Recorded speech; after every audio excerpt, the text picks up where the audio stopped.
There's dudes and that girl Tony. It's them finally came together. Atlanta and New Orleans. Living in today's time. We lit.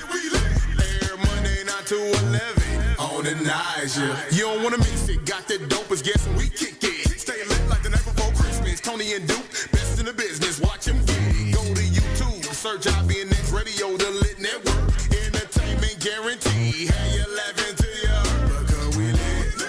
That right, we lit. You know we lit.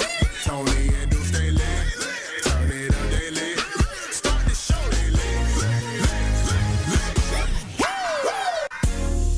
All right. Okay, and all right. Do I hear myself? I don't even know if I hear myself. You can't hear yourself. I can hear myself now. You can hear yourself, Tony? Sometimes I like to just hear my voice. You like the sound of your voice? Yes. I think I have the perfect radio voice. I feel like you do too, Tony. I think I that's why you feel do. I feel like that's why you did this. Right. You know what? I always wanted to be like a joyful tale on a quiet storm.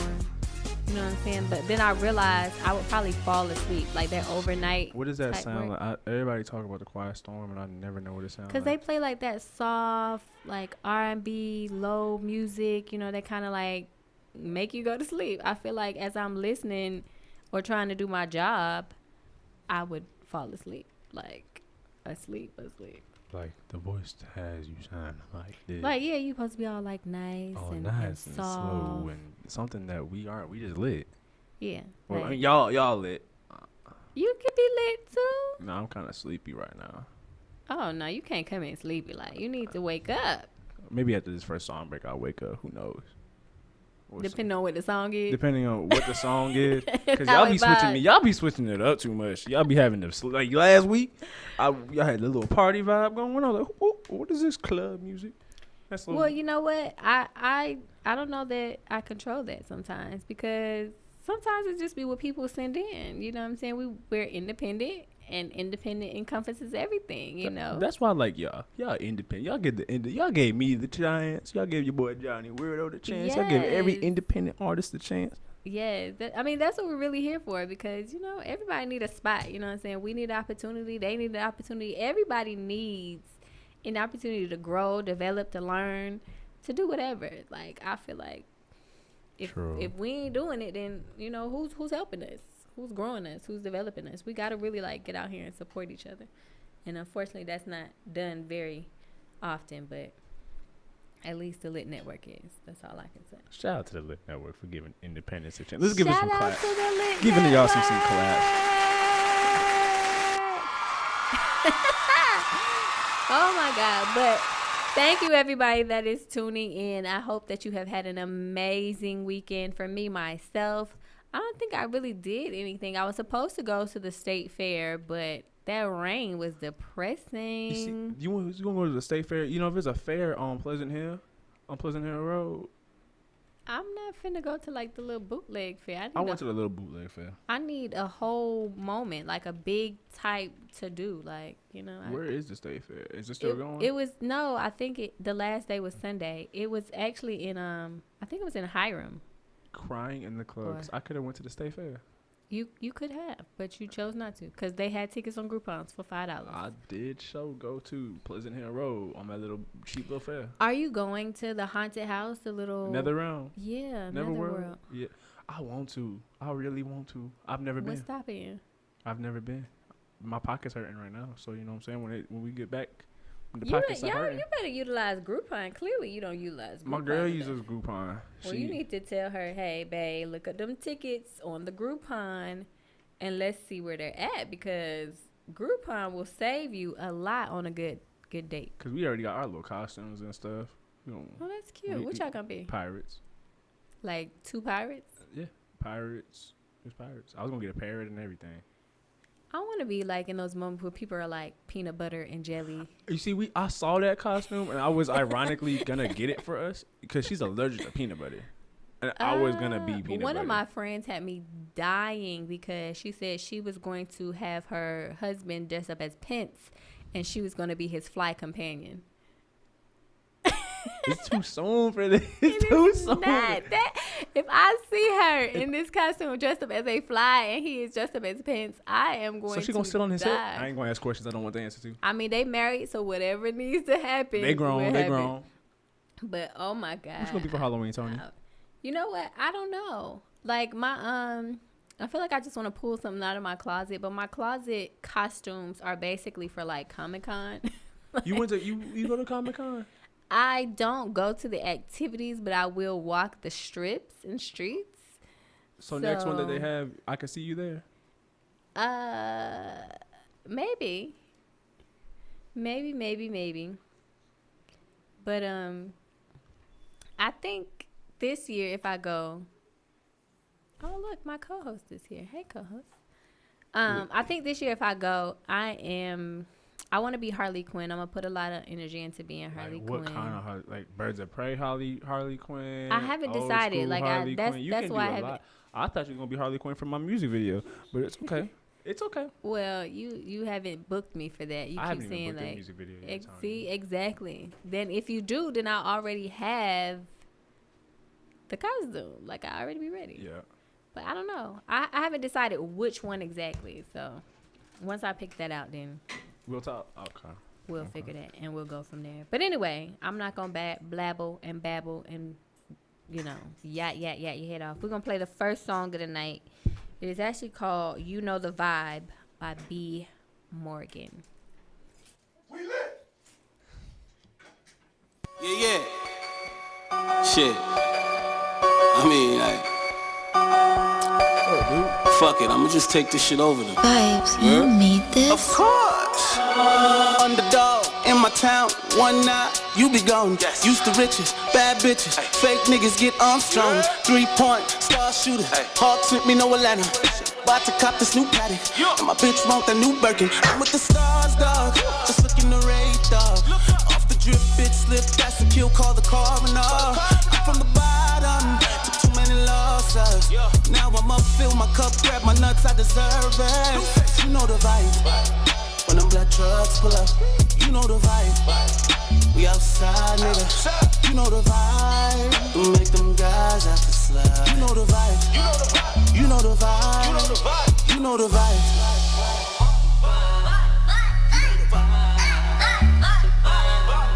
You know the vibe.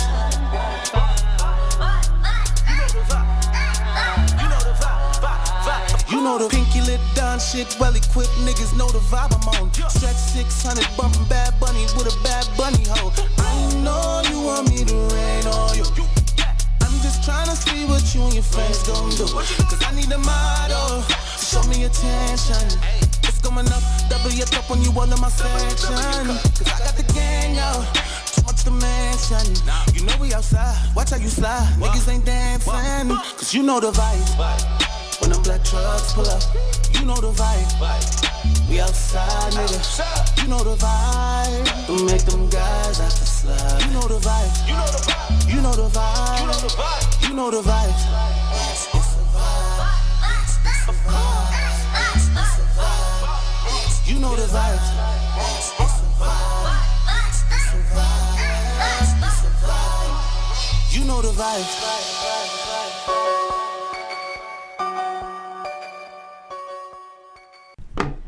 You know the vibe. You know the vibes. So do you? Oh, Hey, yeah. how you doing? I'm good. How are you? I'm good. Happy Monday. My Saints playing the Chargers. Y'all keep us updated with the score on that. Nobody is keeping you updated.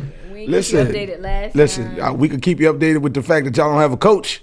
Okay. And a GM. We got one. We Oh, got an who's y'all interim. coach? Who's y'all interim We got coach? an interim. Interim. Interim coach. Interim coach. Who's y'all coach? I forgot his name. He's not important. You don't even know his name. I forgot. That means 'Cause somebody already in the house. They just announced it today. There's somebody in the house that they letting, just like Jason Garrett for the Cowboys. Okay. They let him be the interim coach, and he just, they stuck with him. That might be a good move, though. I don't know. We'll It's see. probably your offensive coordinator. Maybe. Well, I don't know. Again, I forgot his name. I have to check. Well, shout out to the home team, Atlanta, 'Cause I and be their trying home to keep team. up, but I be doing Monday know. is the worst day to get any type of information for me. Well, shout out to Atlanta's home team. Oh, his name is Raheem Morris. Oh, Raheem Morris? That was Tampa Bay's old coach. Was it Tampa Bay or was it Frisco? You asking the wrong guy. And I think it was Raheem Morris. That was Tampa Bay's old coach, I believe. If I'm not mistaken. Yeah. So Raheem Morris is a good coach. You know what I'm saying? This is Chocolate City anyway, so I think it's about time to have a black coach anyway.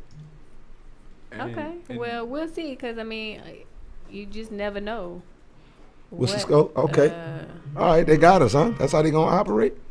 All right, they got us about 10, huh? This is Johnny Ritter with your regularly football announcements for Duke. The Chargers are 13 and the Saints are 3. I see that. I saw that. Like, I could read numbers. When you showed me the screen, I actually legit saw 13-3. So when I said it, they got us by 10. Really gonna give him the score? I was kind of saying, you know what I'm saying? That's what I was saying. I feel bad because I didn't give him the score last week, Tony. It's all good, though. You know what I'm saying? It's really, really all good. We're not finna do this. We're going to go into your favorite segment of the night. That is Tony Tati Topics. If there's something hot to talk about, whatever it is, you know that we gon' put it out here on Tony's Hot Tea Topics. Tony's Hot Tea Topics tonight. So, first of all, lovers and losers, for all of y'all that are watching our actual live stream, I'm going to say I do not appreciate how they spell my name with a Y on this closed caption. Disrespectful. Tony, Toni. Oh, they put a Y on it? Oh, they turned you to a boy. Right. That's masculine. Rude. Y is a boy is masculine. Come on now. Rude.com. That is my daddy and my brother. That is not me.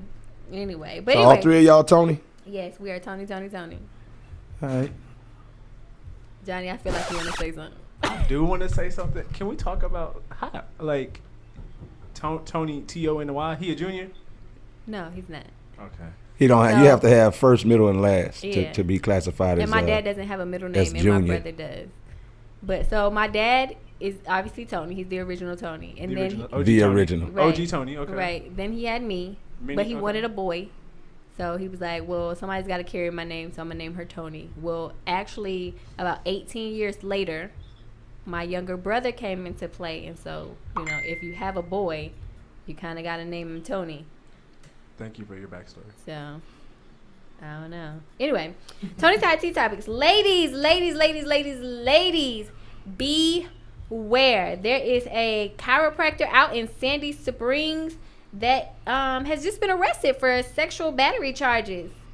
And if you out here going to your chiropractor or even your massage therapist, or you got somebody coming to your house to give you a massage or whatever it may be, you may want to consider being a little more careful, because these people out here doing some things and that ain't right. You know what I'm saying? It almost put me in the mind of that one guy that was a doctor that was out here being a doctor to people. I think that was like in Duluth, and he had people messed up. But you know, like a little black Doogie Howser, I guess. I don't know, but y'all need to be safe. Whatever happened to the black doctor in Snellville? Remember, she was doing the practices, and they had her. What she was doing? I think she was a dentist. She was doing some work on somebody. Was going live and dancing and all that. Remember, a couple years ago. I don't remember. Yeah, they closed her down. She was based out of Snellville, the Snellville-Lilburn area, and I remember that because her office was right up the street from where I live. And I don't know, but apparently it's real easy to be a fake whatever doctor, dentist, chiropractor. It's real easy to be something medical. all the doctors, We I really mean, don't check nothing, they though, right? you know, a lot of these doctors slinging scripts too, backdoor style. I mean, That's real. that's how you getting all the promethazine, the codeine. That's how you get the drink, you know, what a lot of people call, you know what I'm saying, Medical marijuana. syrup, you know, things of that nature. So, you know, this ain't really just happening out of, you know, blue collar folks. These are doctors letting those scripts fly out the back door. But what about the fake people? I mean, we get it. The real doctors do that for their friends and whatever, however. But what about the fake people that are actually able to be a doctor of some sort and get actual good clientele and everything? Like, that's a lot. So y'all be safe. But anyway, Cynthia Bailey, congratulations to her and Mike Hill. They got married over this weekend, and she looked beautiful. I mean, Mike, I don't know if you could tell him he looked beautiful. I mean, he looked nice. I guess he put his stuff together. They did a wardrobe change. He had on the white sneaks with the button up shirt and jacket. You know what I'm saying? They was looking fresh. But their original wedding photos are gorgeous. So I'm so happy for her. I know she was with Peter for a while, and they had a big giant wedding, and here she is again having a big giant wedding again. So hopefully this is the one. They look she looks happier, you know what I'm saying? So hopefully they just have a great time and a happy marriage. And then also congratulations are in order for the Lakers. Shout out to the Lakers. Shout out to LeBron. Shout out to LeBron. But I know a lot of people wanted the Heat to win. I would pull it for Jimmy Buckets. A lot of people were. I didn't even know. I'm not a Heat fan or a Lakers fan like that. But I don't really watch basketball like that. If it's on, I'll look at it. But I didn't realize how many people wanted Jimmy to win. They happy for the Lakers, but a lot of people still wanted Jimmy to win. And I was like, wow, okay. Well, a lot of people just at a point, they just ready for that turn, like that turn of the guard, the passing the baton thing. LeBron is, I think, in his 17th year, but it don't look like it. Like the dude is he's probably going to go down, and everybody say, him versus Jordan or him versus Kobe and stuff like that. Kobe's just another carbon copy of Jordan, R.I.P. to Kobe. But what he does and what he brings to the game of basketball just as a whole, just basketball as a whole for his IQ, understanding the game, grooming people around you, he does it so well. And we haven't seen Michael Jordan do it with 3 different teams. We haven't seen Michael Jordan do it with subpar players. Like this dude is carrying, think about it. He had 3 degenerates on his team. He had Deion Waiters, J.R. Smith, and he had Dwight Howard, who was a number 1 draft pick. Now, when all these kids got drafted, they were good. Like, they was projected to be somebody in the league.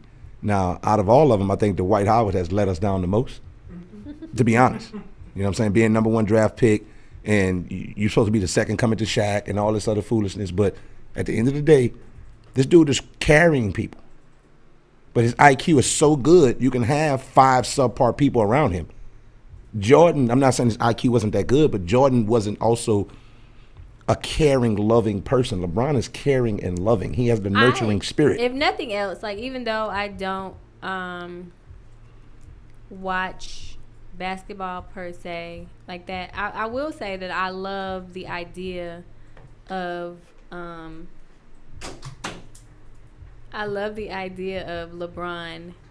and who he is as a person.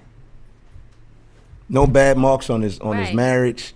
He hasn't had any illegitimate kids outside of his marriage. You don't catch him in the strip club.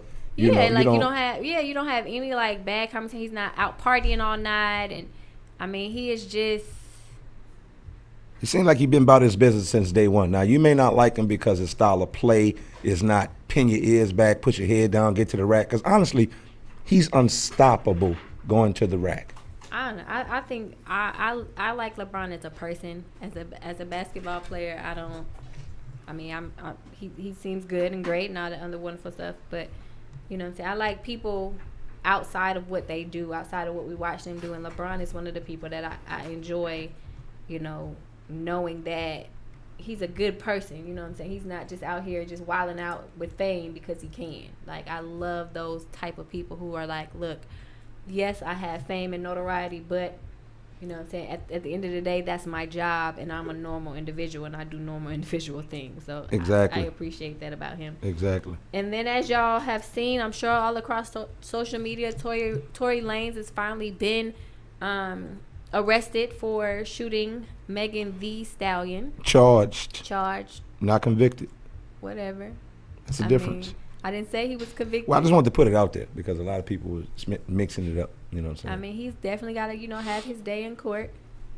And we'll see what happens out there. We'll see what the people say in court. You know what I'm saying? It's all in their hands. We don't know what happened, but apparently they feel like they have enough evidence where they could charge him. So let the games begin, and may the odds be forever in whomever's favor. So, and speaking of Dwight Howard, I'm glad you brought that up, because after he won, his championship last night, his child's mother, Royce Reed, she went on social media and she had a whole saga moment about how she hopes that his championship is worth him not seeing his son, and how his son was crying and wondering why his dad is in the same state and not. Because that's the ex dancer for Orlando, right? That's the young lady that used to dance for Orlando. Okay. Yeah. And so, well, he's in a bubble. He has to stay focused. You know what I'm saying? I'm not, taking way, up for him, but it's just. She went to social media, and that's how she came out and failed. You know what I'm saying? But on the other hand, his now current fiance, what is her name? What's her name? Either way, whatever her name is, T. Cooper.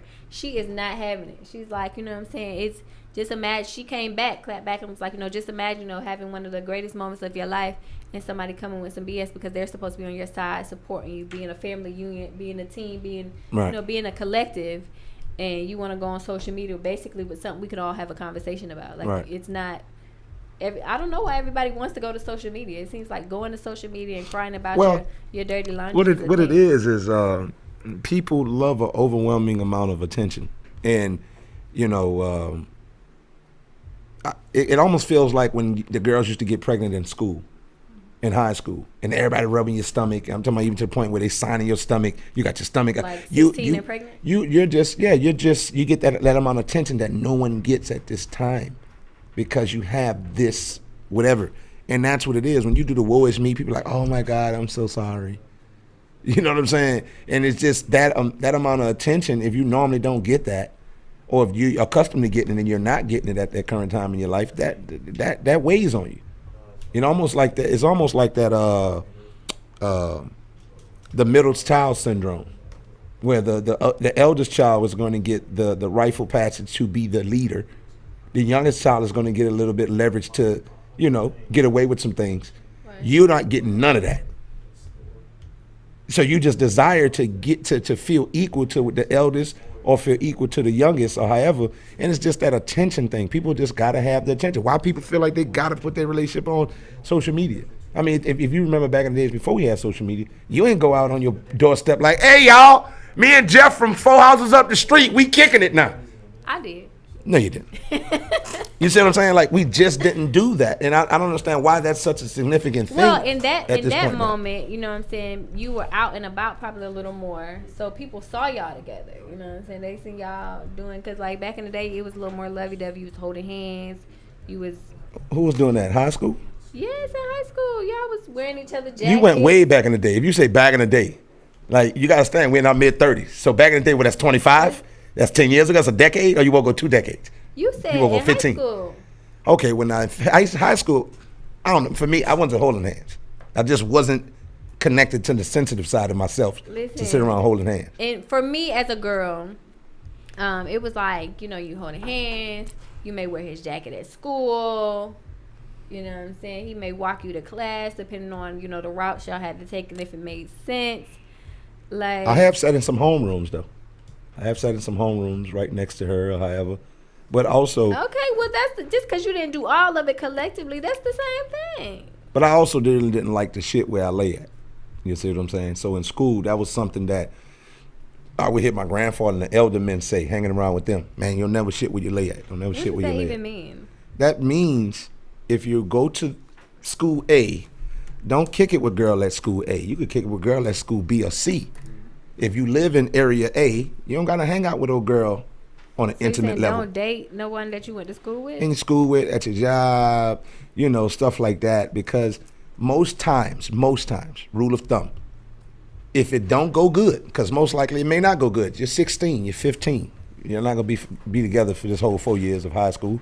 If it doesn't go well, people can't handle the emotional process of that once it start breaking down. Once it's building up and it's great and everybody like, y'all look good, oh my God, that's cool. But if it doesn't go well, now it's a problem. Now you having what you have out of the Dwight Howard situation. So I'm with you now, or girl is done, or you with me now, or boy is done, but now he's saying slick shit about you. You see what I'm saying? Now he's saying purposely things that's gonna piss me off and make me react in a certain way. And I'm 16 years old at the time, hypothetically. And I don't really know how to govern my emotions just that much. So if you disrespected me, how do I didn't handle space. it? I didn't have that type of thing. I mean, I dated people, and if it didn't work out, it didn't work out. You know what I'm saying? That year was kind of like, eh.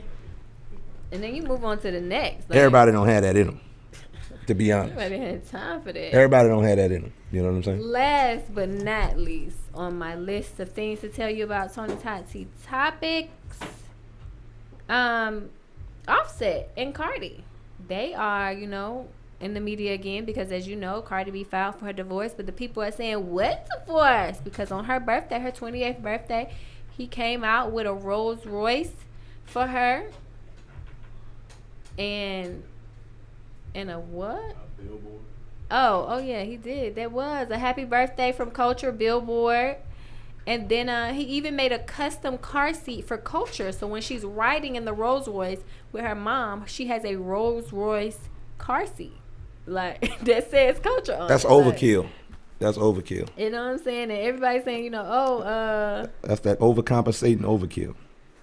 I'm just saying, like, he I don't know. But the thing that really has people kind of like, wait a minute, what is that? Is because to thank him, you know, she gave him a whole kiss and affection and love.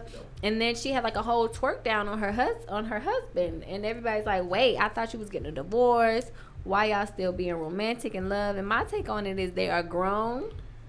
They're not officially divorced. The papers just have been signed or filed. And you know what I'm saying? If that's what they want to do with their time, that's what they want to do. But, you know, another thing, a reason why I say that, you know, you really don't want to shit where you lay at and, you know, putting your business out there. Because my grandma would always tell me, you know, you don't have to air out your dirty laundry. You know what I'm saying? Like, if y'all, like she would tell us, if y'all get in a fight, I know y'all, I don't want y'all to fight each other. But sometimes you're going to have a disagreement, and as boys, she definitely let the girls fight. They had to talk it out. With boys, she like, y'all go y'all ass in the backyard. Y'all figure that out. Don't let the neighbors know what's going on, because now there's an infraction in the family unit.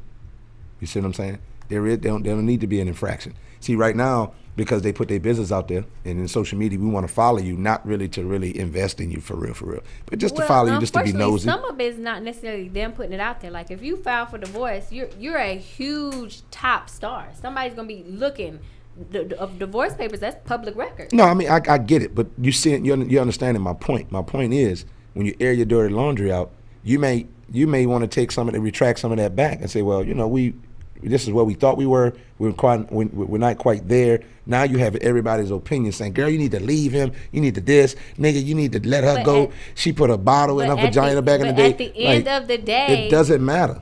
At the end of the day, like you said, it does not matter. Like, regardless of how you feel and regardless of what I tell you or what I change my mind to do or what I do over here versus what I do over there, how you feel about it, I have to be strong enough to realize everybody got an opinion about everything, whether I tell them or not, what they assume, what they might feel, what they thought.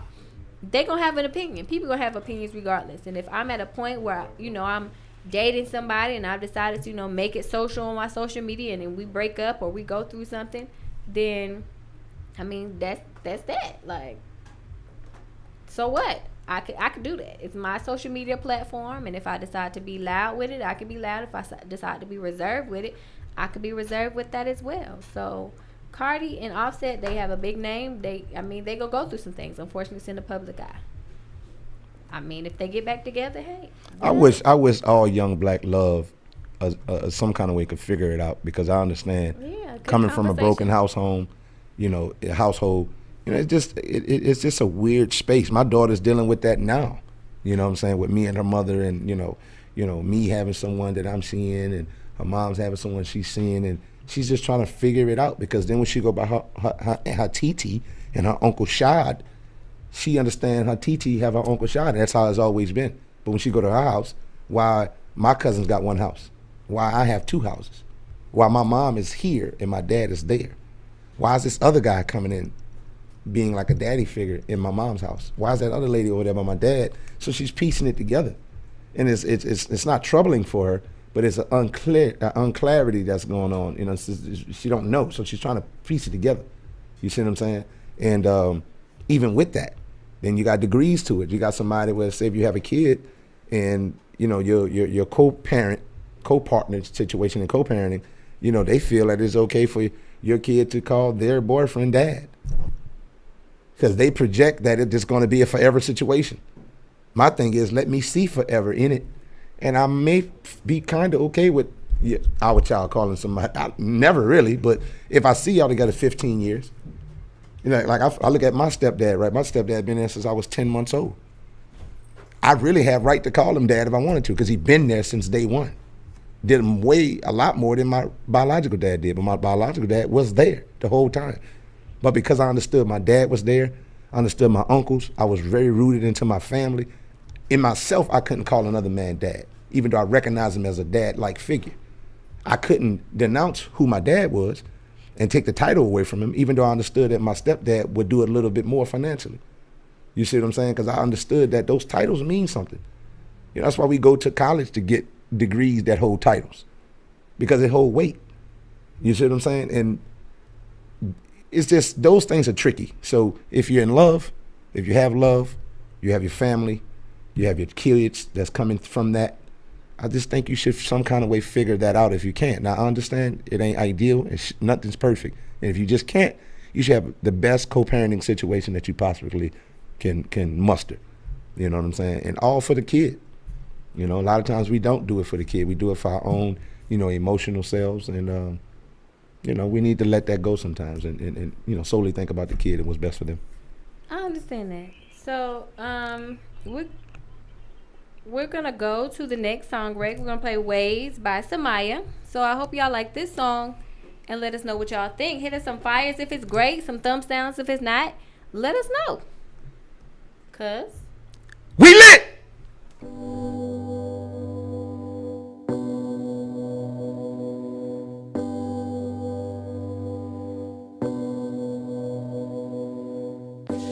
Ocean is everything I wanna be.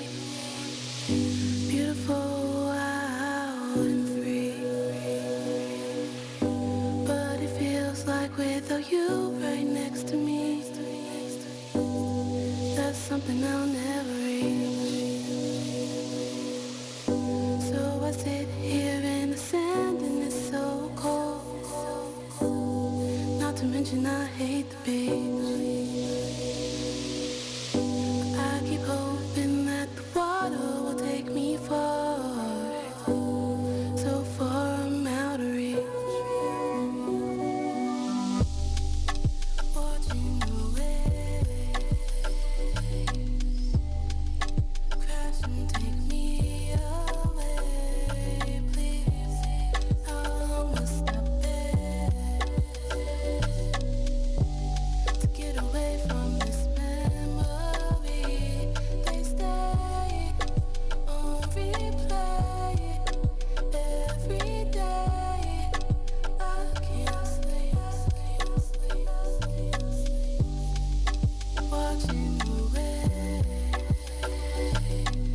100. A lot of people say it don't matter, but think about The it. 2020 election is approaching. This is your country and your future, so vote. Let your voice be heard. My faith and confidence in the American future is undiminished. What up? This your boy Trey Songz encouraging you to vote. This is an important election, and I'm concerned about America. ATL's Next 100.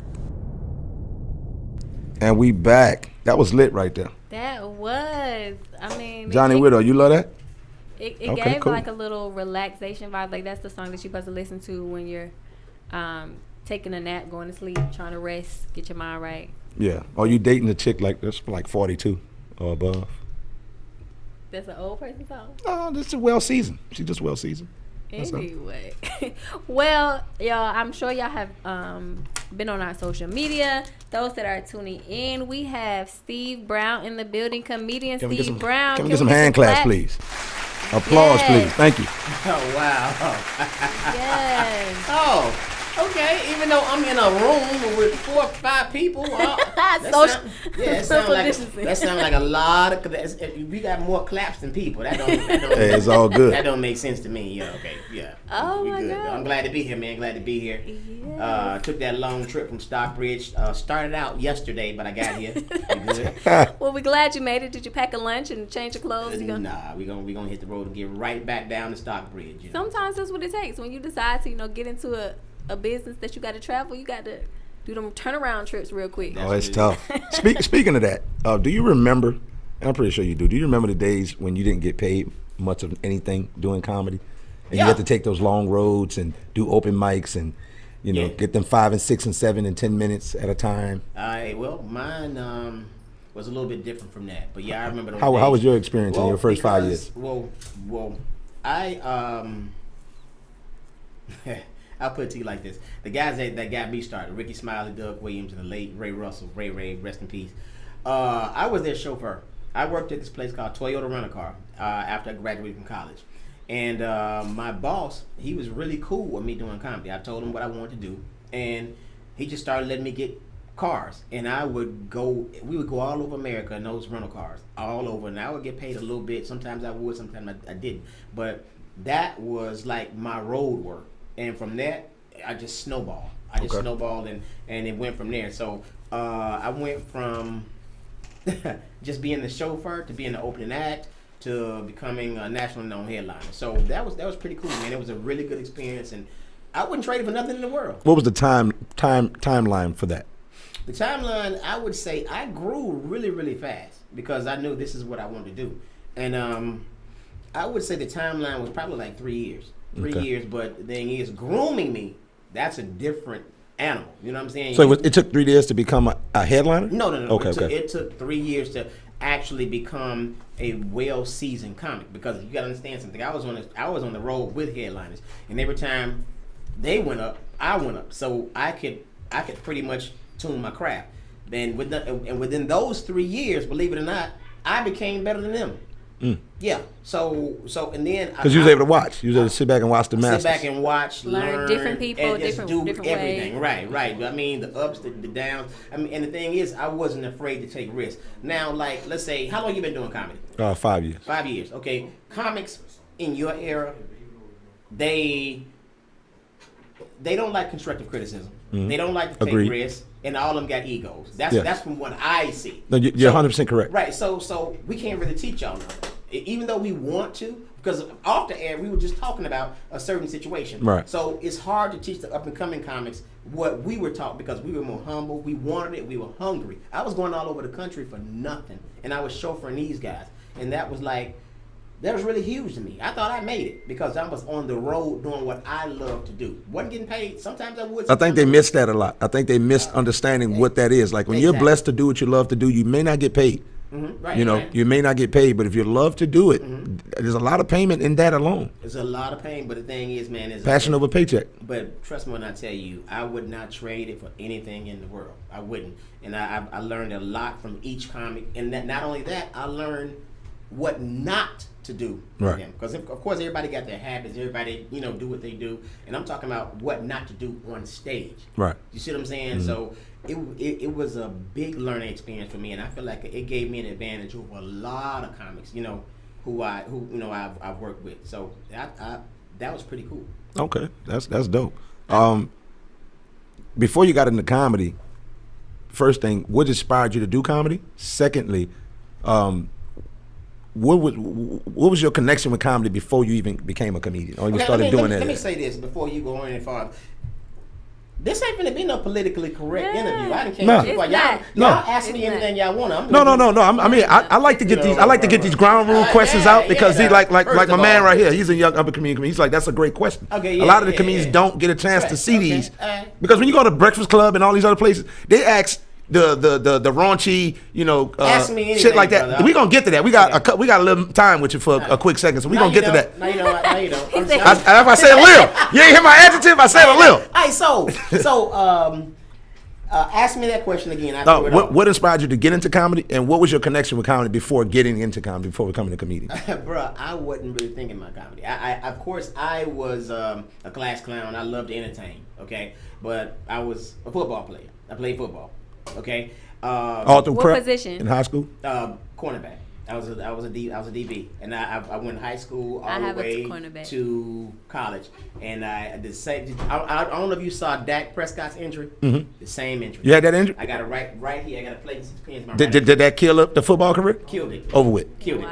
So I went from Troy State, which is Troy University now, and I went on to Stillman College, HBCU, which I graduated from with dual degrees. And while there, what did you get your degrees in? Communication, psychology. Okay. All right. So while there, Ricky Smiley was there, and they had me hosting step shows, all types of little shows, because I was the school clown. Not even thinking about being a comedian. Ricky saw me, and he was like, "Man, you pretty funny, man. You oughta try doing comedy." I'm like, "Okay, cool, no problem." So we hooked up, and I became their chauffeur, and that was my way of getting in. And the rest is history, Okay, I have a question because I got an answer. Because I love to watch your Serial Chronicles. Cerebral Chronicles. Yes. That shit is hilarious. Appreciate it. Appreciate it. Yes. I think I shared a couple of them. Yes, they are hilarious. But I have to ask, what brought that to your mind? And then when you're picking your videos, do people just send them to you, or is it just you scrolling through social media, that's funny, I got something for that? Now this is where I get in trouble with my girlfriend. She catch me scrolling all the time looking for Cerebral Chronicle videos, but a lot of people send them to me. But that came about with my daughter Aubrey, my 12-year-old. We would sit around and eat cereal, and we would just talk about stuff, and sometimes it'll be so funny, or I'll say something funny, or she'll say something funny, and she'll be like, "Dad, you ought to do something with this. You ought to just try it." So, she's already getting paid. She's already getting a part of my paycheck, so she just gave me another job to get her more money. So that's pretty much it. So, but the Cerebral Chronicles, man, it's really been a blessing because a lot of people are really, tuning into it. Not only that, I'm selling shirts, and the proceeds go to my scholarship fund, which I'm getting ahead of myself. But yeah, that's part of the way to raise money for my scholarship fund, which we'll get into later. Yeah, hopefully. Absolutely. Absolutely. I didn't know nothing about a scholarship, but I'm glad that you tapped into that. Okay. Tell us about that. I don't know if you've seen my hashtag, but I'm more than a comedian. Yes, I have a scholarship fund. Okay. HBCU is Steve Brown Scholarship Fund. Okay, so if I got some kids that's going to college. Okay, so let me finish with the scholarship fund. Okay, so the Steve Brown Scholarship Fund is for kids at HBCUs who are about to graduate. We all get scholarships for us to start, but we don't never get them to finish. Right. And it's for seniors who are making the grades who don't have the money to pay their final tuition. A lot of us get caught out there like that. We're ready to graduate, but we don't have the money to actually walk. So we bridge the gap, and we walk those kids, man. And so far, we've graduated over 103 kids. That's awesome, man. And I do it by selling my merchandise, the bougie T-shirts, the Cerebral Chronicle T-shirts, my DVDs, all that stuff. Yeah. So all the proceeds from my merchandise go to my scholarship. How long have you been doing that? Been doing it going on 5 years now. Okay. Do you see yourself partnering up with anyone else to grow that? I have no idea, man. All I'm doing, man, I'm pretty much going where God leads me, man. And my long-term goal is to have the Steve Brown Scholarship Fund at every HBCU in America. That's awesome. And we're growing, man. We're growing. So, That's awesome. There's more to Steve Brown than Deion Sanders got him a HBCU job. Yeah, so he did, man. So shout out to him. HBCU's on the rise, man. So, your daughter Aubrey, does she ever want to follow in your footsteps to be a comedian, or she just want to work you? Aubrey's a different animal. Aubrey's like her mom. She wants to be bougie with it, but she want to be rough like her dad too. So, but then she thinks she's funny. So I don't know. But right now, is she funny? Aubrey's funny. Okay. Aubrey's funny as hell. But Aubrey's just trying a lot of stuff. Like right now, she's in cheerleading, doing a good job, and I'm proud of her. But so if she say you want to tap into it, would you at the proper age, would you say, all right, let me get you in the open mic, let me see what you can do? Would you do the Gerald Kelly thing? I probably would, but I am a veteran of the game, and I've seen a lot of stuff happen. I've partaken in a lot of stuff, and the comedy business, the show business, is not friendly. Not at all for females. Oh, definitely not.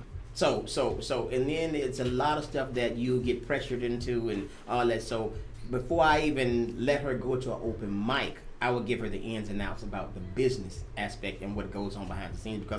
Because the fun part about our business, I'm sure you can agree, the fun part about our business is being on stage. A lot of people don't know that. The other part, it's almost the easiest part. That's the easiest part. The easiest part. But the other part, the business side, you do not want to touch. If you do not have a strong mind, will, if you're not prayed up, you will snap. It's just that crazy. You got people stealing. Preach. You got people stealing your material. Now I'm talking about. Let's say this. Like let's say okay. I don't even want to continue. All right. So let's say he goes and do a show. He got to kill a bit. He got to kill a bit, a killer joke. All right.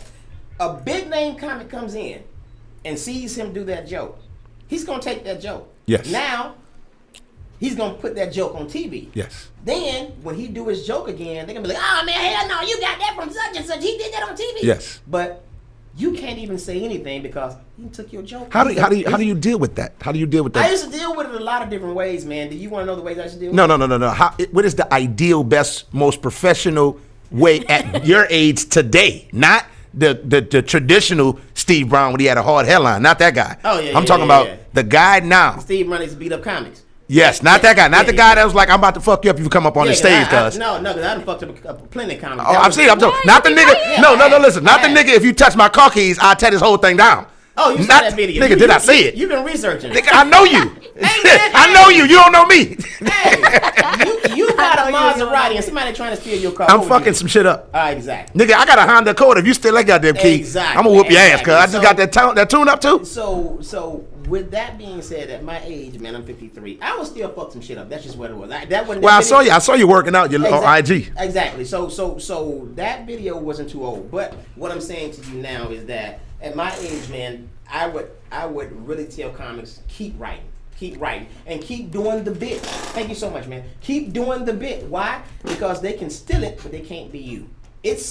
I'll give you a perfect example. It was a comedian. He did one of my signature bits on his DVD special. The comedy world, everybody that knew me, that knew him, called me. Open Casket Sharp. I got a HBCU marching band bit, and he did it. And he's a known comedian today? He's a known comedian today. Yeah, wow. Radio host. That's all I'm gonna give you. Yes, did it and did it just like I do. But now I'm in my mind clicking all the radio hosts. I know it's comedians. I feel like I know who it is. So and the thing is, I'm not going to speak on it because I decided that when you grow, you don't have to speak on anything, things like that anymore that affected you in the past. Was I heard about it? Yeah, but my mentor, Don D.C. Curry, he was like, man, can nobody be you? Can anybody do you like you? And I still do the bit when people request it, of course. But it's an old bit, but it's a signature bit of mine. And you gonna keep it in your rotation? Of course. I was talking to a friend of mine, another up and coming comedian. Shout out to my man Big Play Ray, comedian Big Play Ray. Who was that? Another up and coming comedian. Okay, cool. You know what I'm saying? He has the patio show at Uptown they do on Sunday. Okay, so big Play. Let me say this to you, man. I no offense to you and shout out to you. I just don't get out much. Right. When I'm at home, I'm at home. I'm like I'm a family man, so I don't really get out and I don't do a lot of the comedy clubs because honestly, you be on the road so much, man. It's exhausting. And honestly, man, this coronavirus thing has kind of been a blessing to me because I get to stay at home with my family because I am a family man. I love my family, so. So shout out to Big Play. Yeah, Big Play Ray, comedian Big Play Ray. And I'll come and see you at your patio show. Real talk. Yeah, and that's on Sundays at 6, I believe, 6 o'clock on Sundays. Okay, nigga, don't push it. I said I was gonna do that. But anyway, I heard a veteran comedian say a joke, and I've been hearing this comedian say jokes for a while, right? And everybody loves this nigga, right? And when he said the joke, I actually went back in because I audio record everything that I do. So I get up there, I do my shit. It was an open mic. And then I see him at another look at Uptown. He's doing his shit. He's hosting. Matter of fact, I saw him for Shorty's. They did something for him. At the roast. So he did his thing, and I'm listening, and he did a joke that's right there, and I'm like, maybe do I look at it and say he's biting? Because the reason why I say this is because I've heard him say his jokes before several times for some years. I've never heard him say anything about that joke or that premise or that punch or anything. Then I say it mine. He was hosting that day, and then I heard him say the joke after me doing the open mic that he was hosting. So I go to Uptown, he do his shit, heard him say the joke, and I was just like, wow, that sounds very similar. And I'm talking to my man, and because my man looked at me, he was like, so he heard you do your joke, and then he did it again. Yeah. Oh. So my man just saying with Duke, maybe great, and he's a well-known comedian. And he was like, yo. Okay, so let me put it to you like great minds think alike. So I just took the optimistic road. Yeah, that's what we're going to say. I took the optimistic road and say great minds think alike. And like you said, I know who I am, and I know how I deliver the joke. He didn't even deliver it the way I delivered it. Right. But the core of it was the same joke. It was the same fucking joke. All right, so let me say, it's the same joke, right? Let me be brutally honest with you, and no offense. He's a well-known comic, right? Who the fuck are you? Nobody. In comparison to him? Exactly. That's what he's thinking. Right. Who's gonna believe this man? Who's gonna believe? Don't nobody know this nigga. This nigga ain't got a yearbook picture. Right. Nobody know him. I'm gonna do the joke. I heard him do it, but people know me. They don't know him. So when if he go and say that I stole his joke or took his joke, they're gonna be like, man, you fucking lying. This dude been around for a long time. They know him. Exactly. So the thing is, so again, my advice to you is keep writing, and keep writing, because honestly, man, and you know what? Keep doing the joke. I give a perfect example. Back in the day, I didn't have a whole lot of material. I was a very physical comic. Very physical comic. If you do research, I was a very physical comic. I opened up for Arnez J twice. That's the nigga with the pants high on his rape shit. Yes. Yeah. Arnez J became Steve Brown. Wow. Now, people that didn't know me, man, you act like Arnez. No. But guess what? I kept doing me. Yeah. And I got past that. Right. And he was one of the comics that had to get knocked off because we had a run-in Detroit about the same thing, and he had to get knocked off. But that's just how I handled things back then. You see what I'm saying? But it is what it is, man. They and people don't realize the comedy business is just like the corporate business. I'll give you a perfect example. If somebody, you can be doing your thing, you can write a billion bits that are classic. Somebody can sit in the cubicle right next to you and steal your bit and take it to the boss and become a millionaire.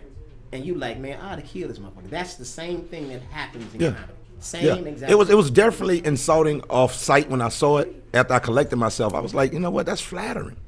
Yeah. You know what I'm saying? Like, I took it as flattering because, see, I'm optimistic. And I may not play chess on the board, but I play chess in life. And I understand how to move. Plus, I'm from an urban environment, and you got to move selectively. And I know that my name can't trump his name at this point. And if I come, it's just this, who is this peon Negro talking about you stole this shit, bro? Now, I know you, bro. You ain't steal shit. You don't steal. And the whole time, he probably could have been stealing. He probably stole some shit in Seattle. But you don't know this nigga in Seattle. The nigga never made it. You see what I'm saying? Or never made it to use that joke anyway, particularly. So, I understood what you're telling me. I understood that within myself. And like my man said, he's like, man, don't even trip. He said, we just going to keep writing. Keep writing, and if they keep stealing, at some point, they're going to be like, it's coming from here because I've heard it. Yeah, but the thing is, man, again, don't just keep writing, keep doing the joke. It's your joke. Right. Keep doing it. And what's going to happen, people are going to be calling you the joke thief, but you got to, but who hadn't been called a joke thief in this business? Right. Everybody and their mama has. So you just got to keep writing and keep doing your shit because you know it's yours. What would you say is the worst part of doing comedy? Like the days that make you be like, did I pick the right thing to do? Nothing.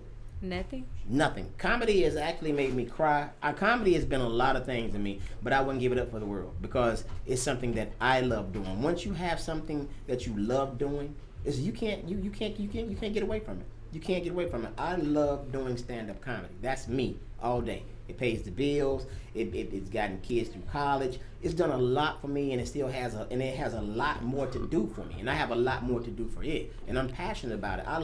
I wake up every day, even though things are slow because of COVID. I wake up every morning thanking God that He gave me my occupation because it's an occupation that I love. A lot of people can't say they love their job.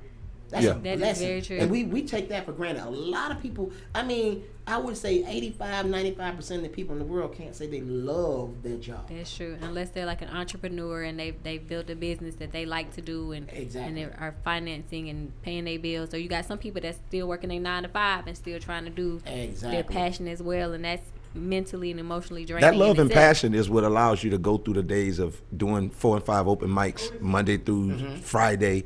You know, getting booked for pennies. Right. When you think you should be getting more, even if you should get more or not, whatever you feel about it doesn't matter. In those moments, and that's why when I was talking to Potter, I was like, man, I see why Beyonce and all these top artists, why they concerts be so expensive.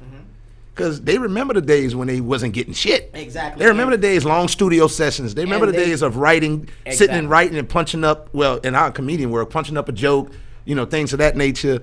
You know, the booze, the bombs, and all those moments is like, fuck, getting off work, rushing through traffic, got to be here, being late. Just the idea of having to be at a bunch of shows versus now I can do one show a year or 2 shows a year instead of having to go every day, being at a like y'all for an open mic or for an artist like a open showcase or something like that. Like now I can be more proactive in what I'm doing. I could be more selective in the audience that I choose. And unfortunately, you know, the people that are at the lower rate, you know, I want a higher dollar. So now I got to charge a higher dollar because those people are who's really putting money into my brand, into buying my tapes and buying my clothing line and buying the actual music and getting those downloads. You got people that make streaming, but you got some free streamers, right? And you got some paid streamers. Well, let me say this too, and comedy has evolved, and honestly, a lot of us vets don't know how to take it because comedy ain't about being funny no more. It's about notoriety now. It's about notoriety. It's not about how funny you are. And just entertainment. It ain't about having a joke, having a good solid joke. It's about how many people know you. That's why social medians are winning right now. The social medians. Social medians are winning right now. Now, don't get me wrong. I mean, you got some that have really put in the work to become really decent comedians. DC, I see him at open mics a lot. And a few more. I would say a few more. The rest of them, a lot of them just be garbage. A lot of them are garbage. But the thing is, they are great on social media, and it has people fooled. And honestly, in a sense, it's messing up the art of stand-up comedy because let's say you are a first-time comedy fan. You go pack out a comedy club to see this particular person that you've been following on social media. You love them on social media, and then you get there and you waiting to hear them do their thing, and they don't even have any jokes. That'd be me. I've been to a moment where I like, oh, this person is funny. Like I want to go see him, and I'd be like, I'll be so excited to go see him, and then be like. I mean, it was like that for Jess. I remember the first time Jess came here, and she did Atlanta Comedy Theater, Jess Hilarious. Oh, of course. When she did Jess Hilarious, she was supposed to headline, and she had to host it. It was just she just didn't have it. It's just like that a lot with Jess, so it just what it is. But I know they got us some writers. They got you know. That don't matter. She's still just like that with Jess. So I mean, I mean, don't get me wrong, love her to death, but it's just what it is. I mean, she's not a seasoned comic, and the thing is, they get blessed. They be packing them shows out, bro. They pack them out. They pack them out. Her Country Wayne, Desi Banks, they pack them motherfuckers out. They pack them out, but the thing is, if you look at it, they don't get the repeat audience because people have seen the show. Retention. They don't get retention. I keep telling people, man, retention is everything. Steve Brown's gonna get retention. He gonna get some. People don't understand that as a comedian, the retention is everything. Retention, and that's what it is, man.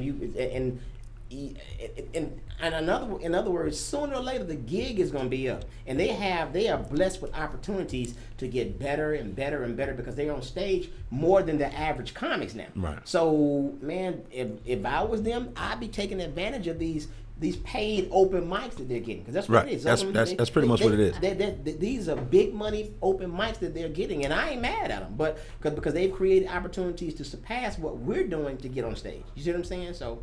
That's what it is. I got a few questions. We're going to go and take a quick break, but when we get back, I got a few questions for you that I know the people are going to love. All right, we're going to play a next song. We're going to play the next song and come back and speak to comic Steve Brown again. We're going to play Drippin' by Heat St. Cloud. It's in his name. We lit! It's P-Man, the classic on the beat. You good? All right. Everything get one. Boy, dripping that sauce. Everything get one. Boy, dripping that sauce. Boy, dripping that sauce. Boy, dripping that sauce. Everything get one.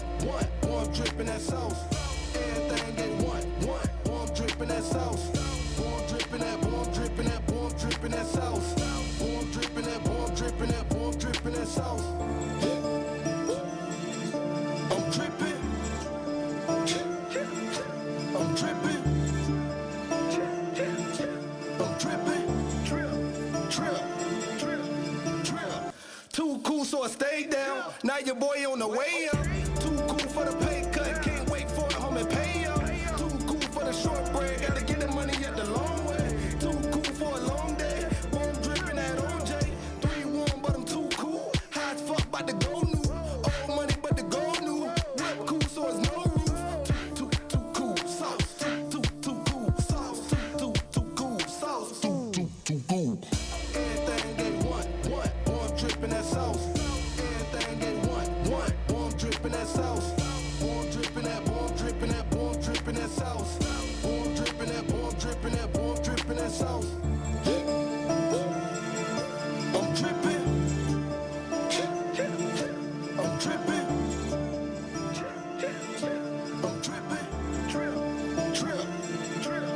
Trip.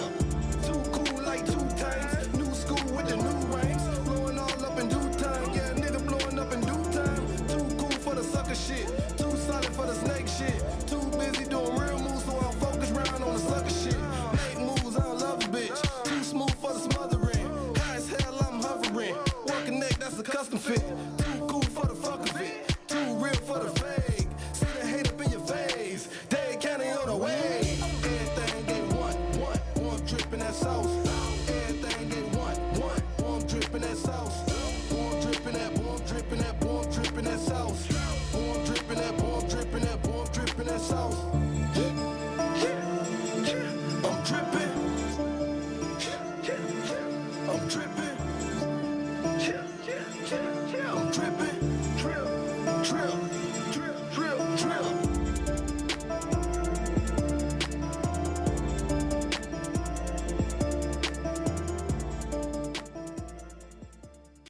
Next 100. A lot of people say it don't matter, but think about The it. 2020 election is approaching. This is your country and your future. So vote. Let your voice be heard. My faith and confidence in the American future is undiminished. Hey, yo, this your boy Busta Rhymes. Listen, real talk. Get out and vote. Everybody vote. Really does make a difference. Hip-hop votes. Let's go. It is an important election, and I'm concerned about America. ATL's Next 100.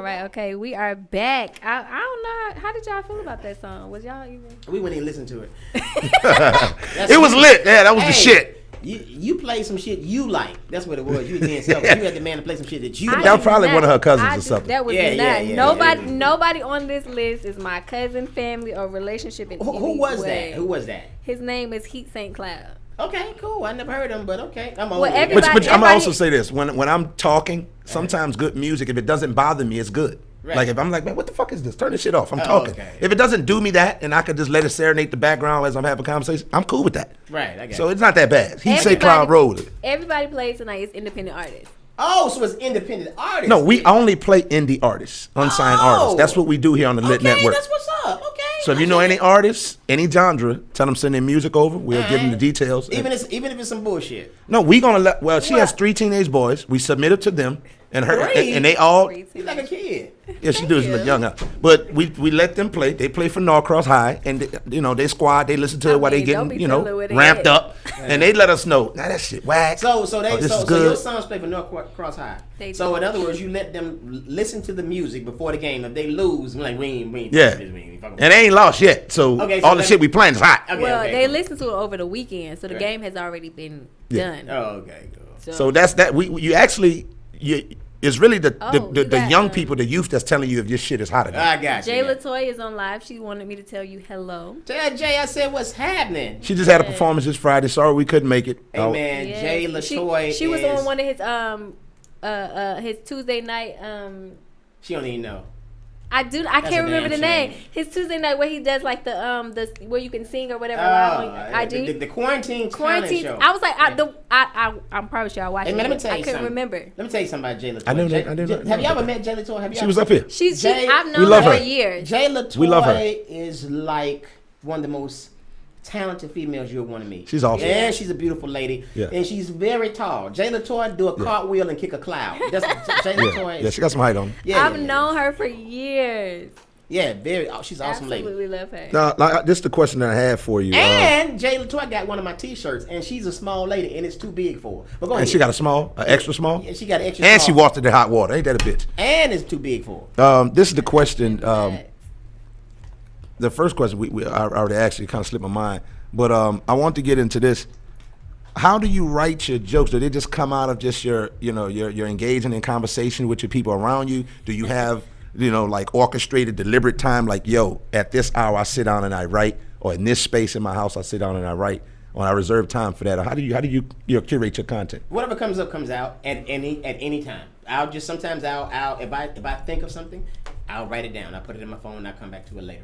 That's how I write. Or if I'm in a conversation and I say something funny, or or it's a funny premise, I'll write it down, and then I'll start building later. And I'll start building on it later. Okay. I just have to feel it. I just can't say, what, I'm gonna write about this. Right. It just, and that's how I am. I have to feel it. Yeah, You know what I'm saying? I have to feel it. And when you feel it, that's when it's really, really funny. Like, for instance, with my Cereal Bowl Chronicles, I'll get up out of the bed 2-3 o'clock in the morning and just do one because I feel it. You know what I'm saying? Yeah. I just can't say, man, I'm gonna be funny right here. No, Yeah. I have to feel it. Yeah. And if and honestly, that's how I entertain on stage. I don't really give a damn about the crowd.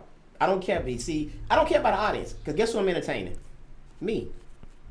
I go and do shows and entertain me.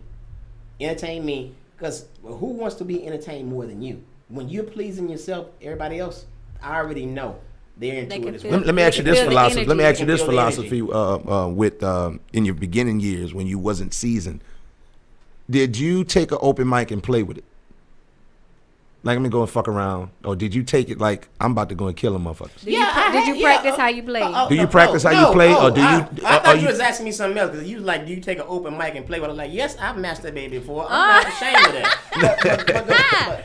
But actually, man, there was no open mic for me, because I was always on a show with professionals. So you got the cream of the crop moment, right? And you had to rise. I have a question. So you said that you had a mentor. So do you suggest that other comedians get a mentor? In this business, you don't really have friends. You have constituents. There's a difference. A friend and a constituent, they're very different. Talk about it. Don D.C. Curry, we went on tour together. And, Don D.C. Curry watched me. He's a fan of me. I'm a fan of his.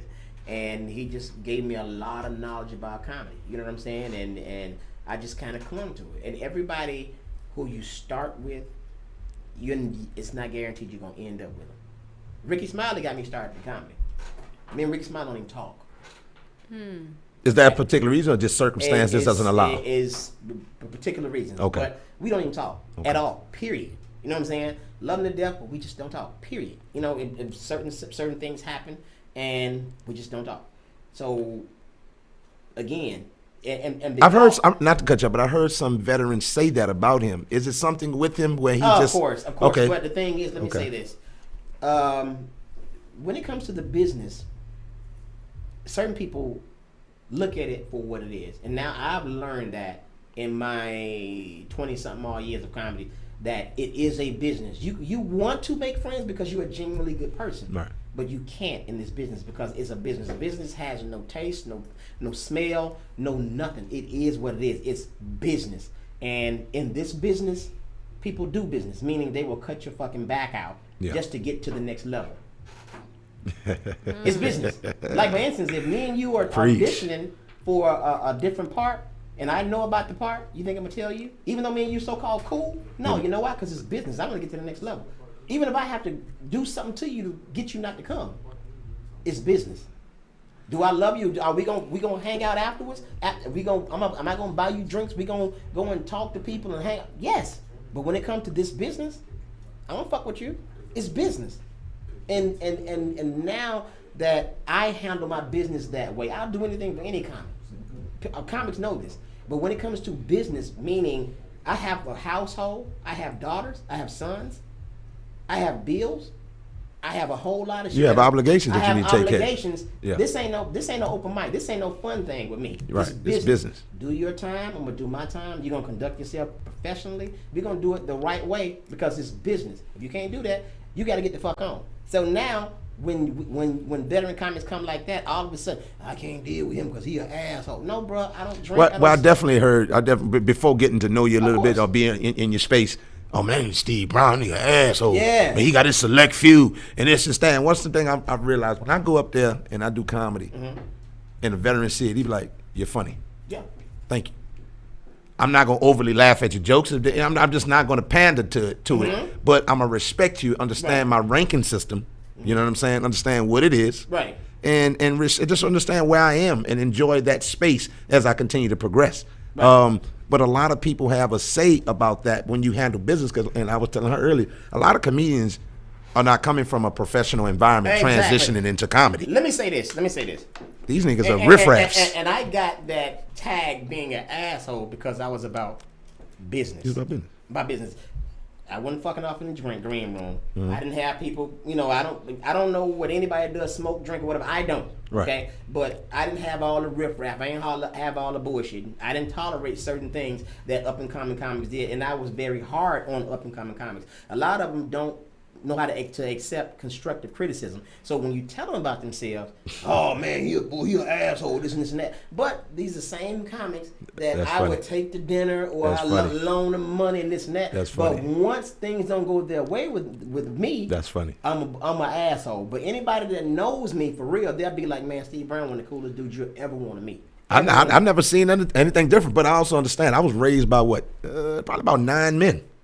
Yeah. I know how men operate. Yeah. So Real men don't move with that passive, let me ask you, nigga, I see something in you, you're not hitting the mark. Exactly. You're letting not just me down, yourself and everybody that's banking on you to be successful in this lane. You need to do better. Do your part. That's it. And especially if you're gonna chat yourself with me. Exactly. So when they couldn't meet their mark or refuse to meet their mark, all right, next man. Because let me tell you this, man, it's so many people want your opportunity. And this goes back to the dude, Benny Pitts.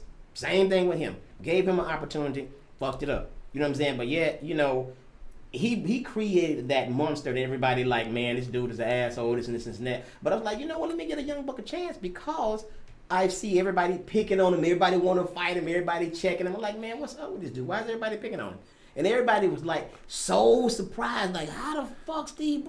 Yeah, a lot of people. I remember that. How a lot of people was like, Benny, why he fucking with him? Yeah, right. And well, why did you? Why did you go beyond all the hearsay and say, let me extend myself to this guy? Because I am a natural empath. That's something a lot of people don't know. I care about people, but at the same time, I want you to care about yourself and respect yourself. He didn't do it, so I had to keep it moving. And see, one thing about me, man, I'm a Leo. I'm a very, very passionate person. And I'm passionate about what I do. So when people come and start doing the bullshit, around me with my profession and my passion, then I kind of be like, okay, bro, look, let me talk to you about something. Let me let you know how I feel about this. And they take it as being an asshole. One reason I'm so passionate and so grateful at the same time and so protective of my brand and what I do is because I was homeless. Because of comedy. A lot of people don't know this. I was homeless because of comedy. That's why I say comedy's been a lot of things to me. So now once you get fucked over by certain people in the industry and you end up homeless because of it, now you looking at everybody like, man, who the fuck are you? I don't know you. I don't trust you. But you know what? I'll give you a chance. But if you fuck up, you out of here. So that's how I approach. So you're like a one and done. Exactly. That's how I approach the comedy. No, I didn't fuck with comics, period. I mean, for a long time, you just can't do the strikeout rule. You just don't have that type of time in life to do 3 strikes. Especially after I got fucked over by a comic that I thought the world of. Now I'm looking at the game like, because when I first came in, I'm like, damn, this family, we're going to be a fraternity, we're going to do this. Man, I thought. The brotherhood is not as much of a brotherhood as you may think. It ain't no fucking brotherhood at all. Nah, at all. It's a bunch of single solo soldiers out here. You're on your own, but people are blending in like it's a brotherhood when they don't. Everybody wants to see the next man fall down the slippery slope of success. That's what it is. That's because they want your spot. So anyway, I'm looking at all the comics on the defense like, man, so that's what kind of created the Steve Brown as an asshole. But when they got to know me, oh man, that's one of the coolest dudes and this and that. But I would say that they can some of the up and coming comics can whatever can say I was an asshole, but I'm still respected. It doesn't matter.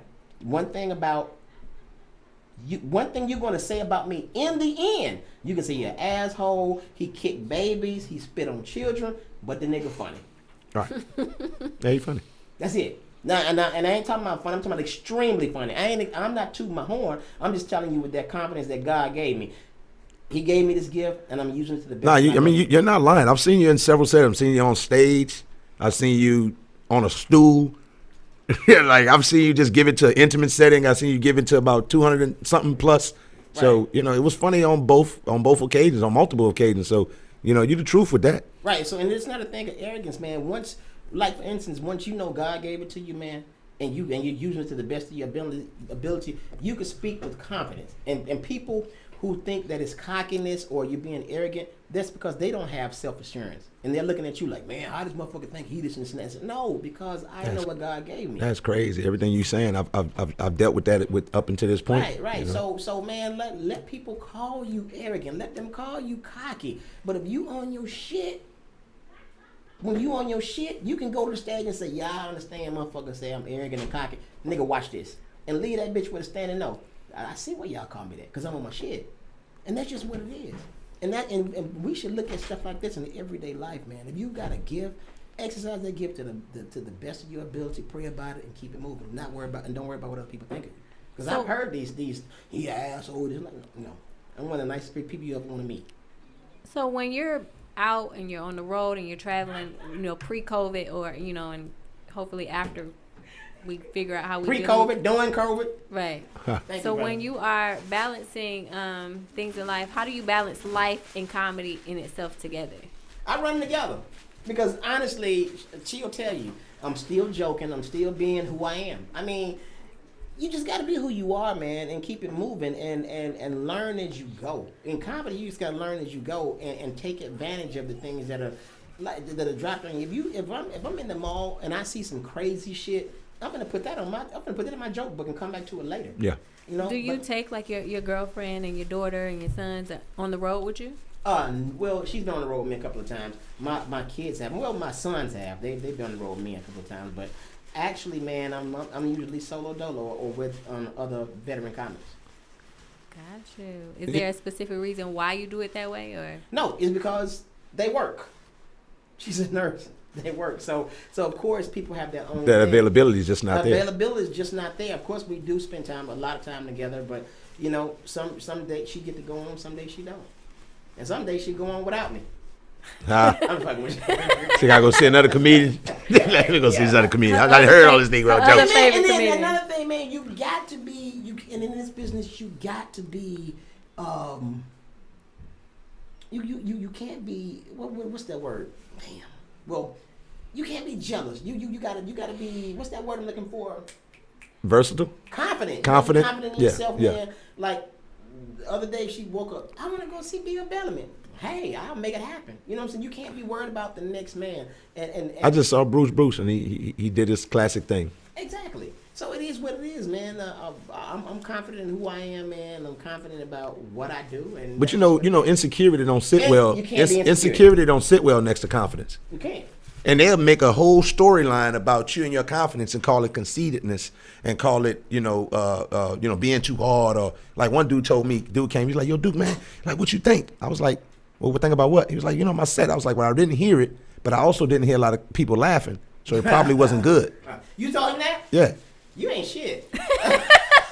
I mean, you know how Atlanta Comedy Theater is. I don't. And if you and them doors closed, you ain't I didn't hear it. But shit. I also didn't hear people laughing. Hey, could you tell him he ain't shit? Come on, you know that. You know what, man? Because you've seen it. Listen, you'd have been in there and somebody on the stage and you don't know who that is on stage. And you don't even know their jokes, but you hear people laughing and you stick your head like, what the hell is going on here? Or you're going to stick your head in for two reasons. Either it's too quiet or it's a lot of laughter. Or it's some uproar. Right, but you know what, man? The thing is with me, and she'll tell you, I don't really laugh. I don't really laugh at other comics. I don't. You know why? Because I'm studying the craft. The craft. I'm studying the craft. I'm studying them. I'm like, wow, okay. Or I'll put that like, damn, he could have did that better. Or okay, that was clever. You know what I'm saying? And that's just what. Do you extend yourself to comedians like that? Like if you hear something, a set that they do, you say, hey man, you could try this, that, or you have to have that relationship and that door already open. I used to. I don't do it anymore at all. Why? Because the young up and coming comics think they've already fucking made it. They come and get one laugh and they think, You They're can't a tell celebrity. them that. So they're a celebrity. So I don't say nothing. Where do you think that comes from, bro? I don't think it's the comic thing. They don't- Like young basketball players, football players, like young people, they just don't have. I think before you answer this, young youthful people today don't have that elder experience. Right. I think, which means I grew up with all my grandparents, all my uncles. I had people telling me, "Nigga, you really not the shit." Yeah, I know you went holler at that little light skinned chick with the pretty baby hair, but Well, you see what I'm saying? Like, give it and they be hyped on the littlest thing that they do, like it's a big major thing. The word is gassed. Or entitlement. They feel like they feel like it's owed to them. They feel like everything is owed to them, and they don't want to work. And when they get gassed up so high, like you said, when you say something to them and give them constructive criticism, the whole world is broken. It's blown away. I got another or question you being a for hater. you. Exactly. Yes, That's- yeah. you know They what? use that word so loosely. Hey, that is the most niggerish shit I've ever heard in my life. That's one word we use To more than deflect. anything. It's a To deflect word. You a hater. I'm Yeah. like, look, lady, you got 3 titties. Yeah, you being a hater. Bitch, you got 3 titties. Look, 1, 2, 3. You a Yeah. hater. But anytime you speak against opposing to something that they do, or anything they put out there, you say, well, hey, I think not this, that. You a hater. You a hater. Now let me ask you this before we go to break, right? When do you feel it's okay for a comedian to hit the road and become road ready? You a hater, huh?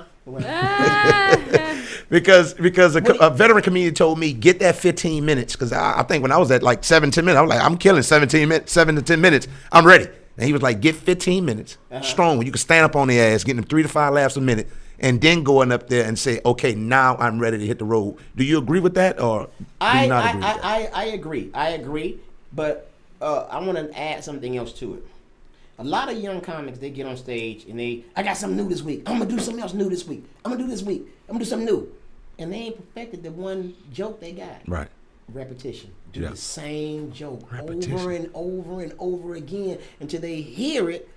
Hey, man, and you said... And they still laughing at it. You said a word right there. I done heard that shit before, but watch this. That shit funny as hell. Yeah. They saying it with you. They saying it with you. Yeah. And they laughing their ass off. That's how you perfect your set. I don't care how many.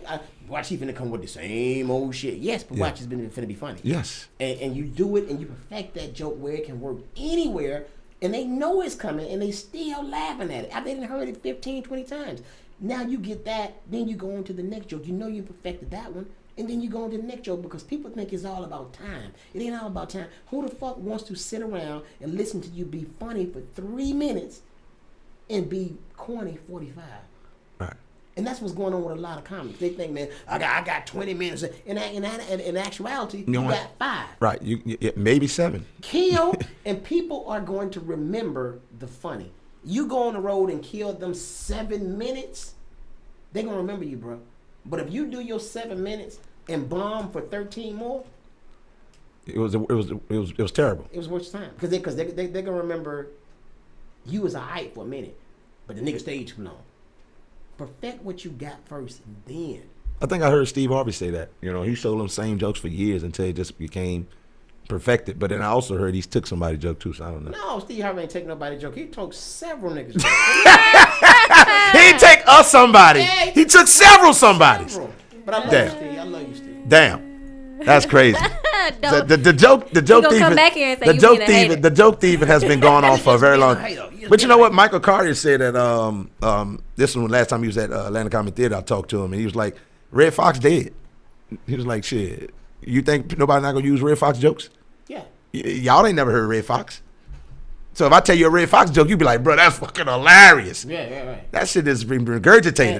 And That shit got more gray hairs on it than you do. And Michael Carter is the king of that shit. He's the king of using stock jokes, and he is phenomenal with it.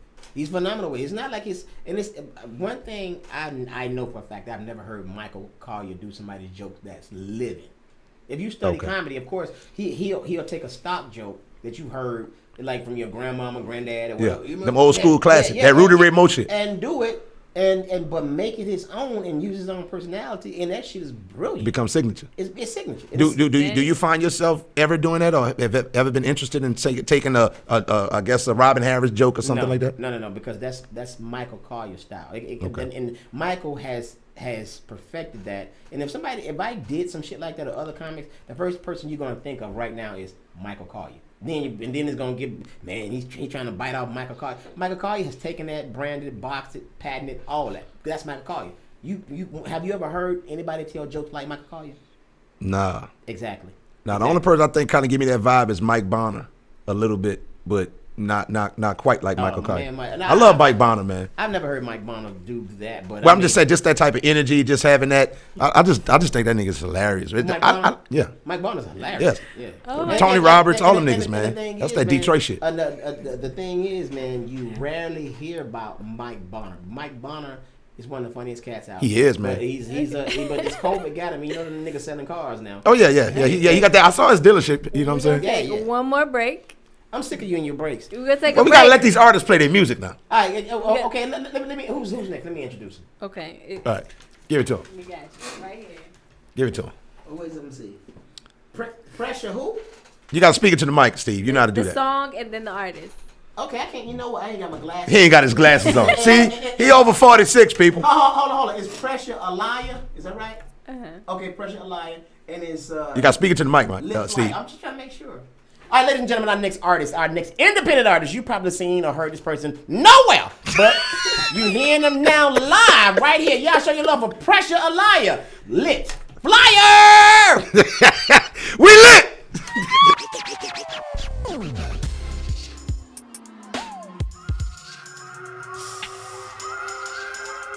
I think I want some pressure.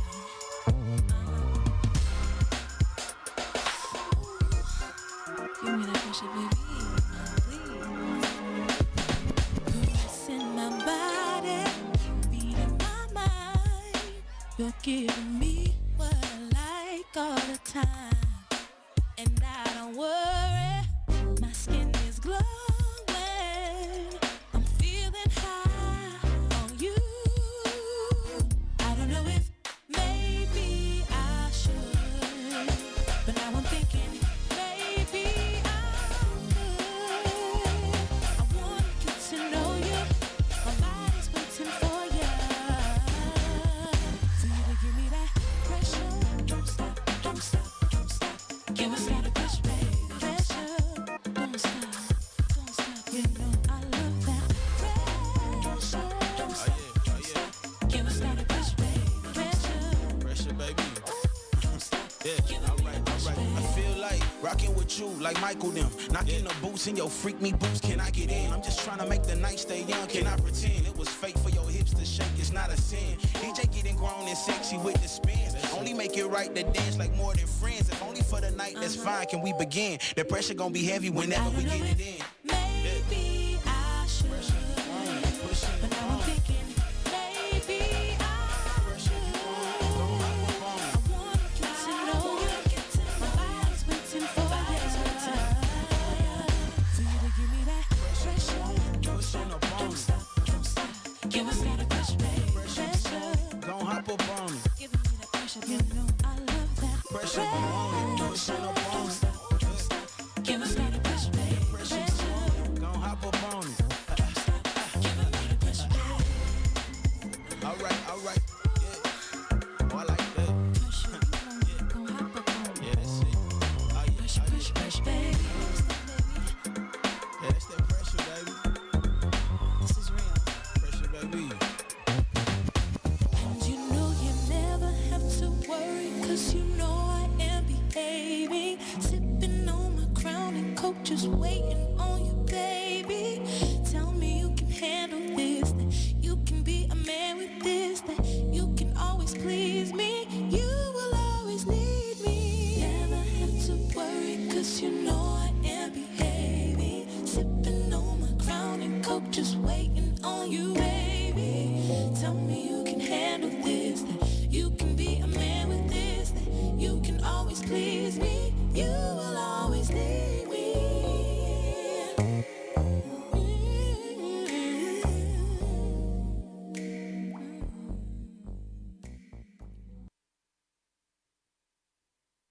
Next 100. A lot of people say it don't matter, But think about The 2020 election is approaching. This is your country and your future. So vote. Let your voice be heard. My faith and confidence in the American future is undiminished. Hey, yo, it's DJ Khaled.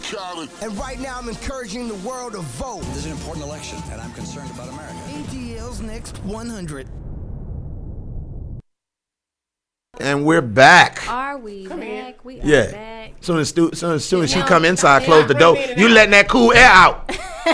You see, we got these fans running. Yeah, I was sweating because you running Shit. out. She's like, I see him on Comic View. I gotta get in the room. Baby, sit down somewhere. She was young. She never seen Comic View. Sit down.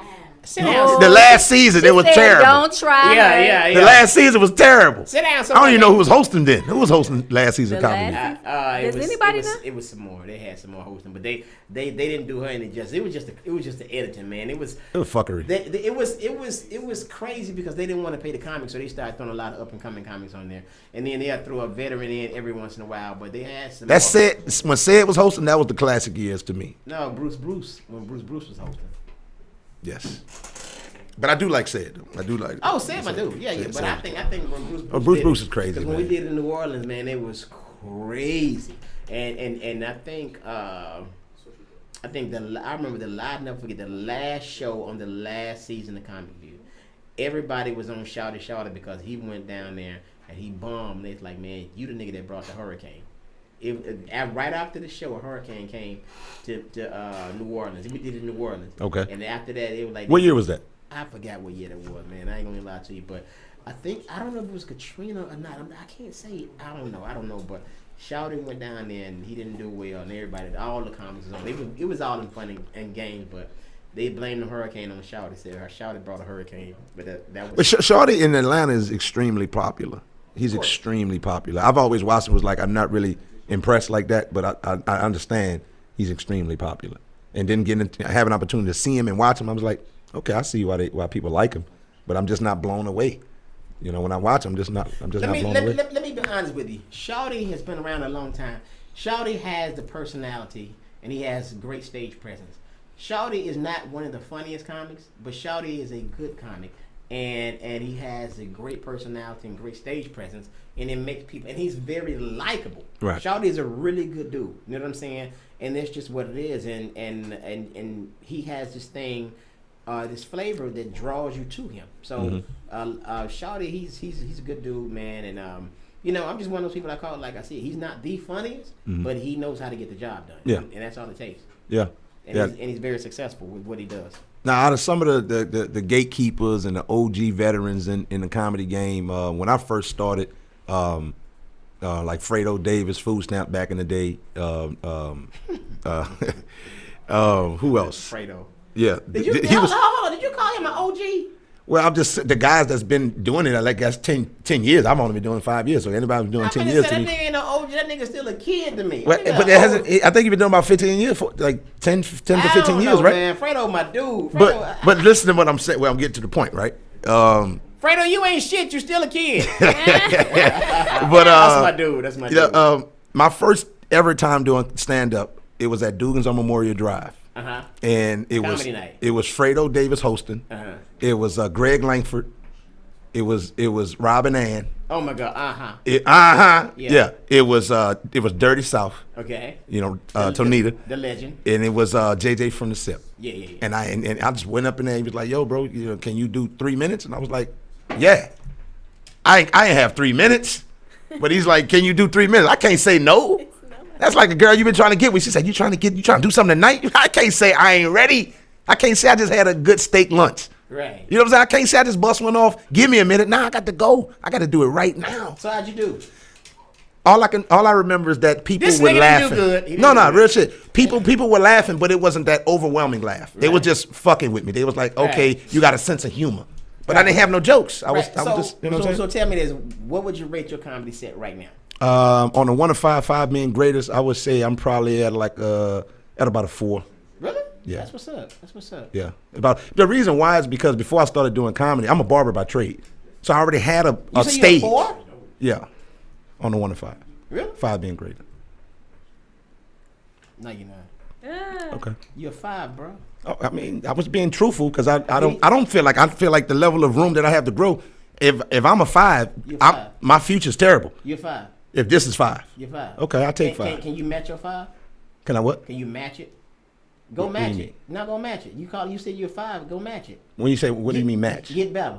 Okay. Well, yeah. So then you're your own competition. Exactly. So you only have to get better than yourself. Exactly. Okay, I can dig it. It's a mental thing, man. I can dig it. You're 5, bro. I can dig it. I mean, man, I'm with you. Like for instance, man, when I meet people, they have like, hey, man, I've been doing comedy for 2 years. I'm like, me too.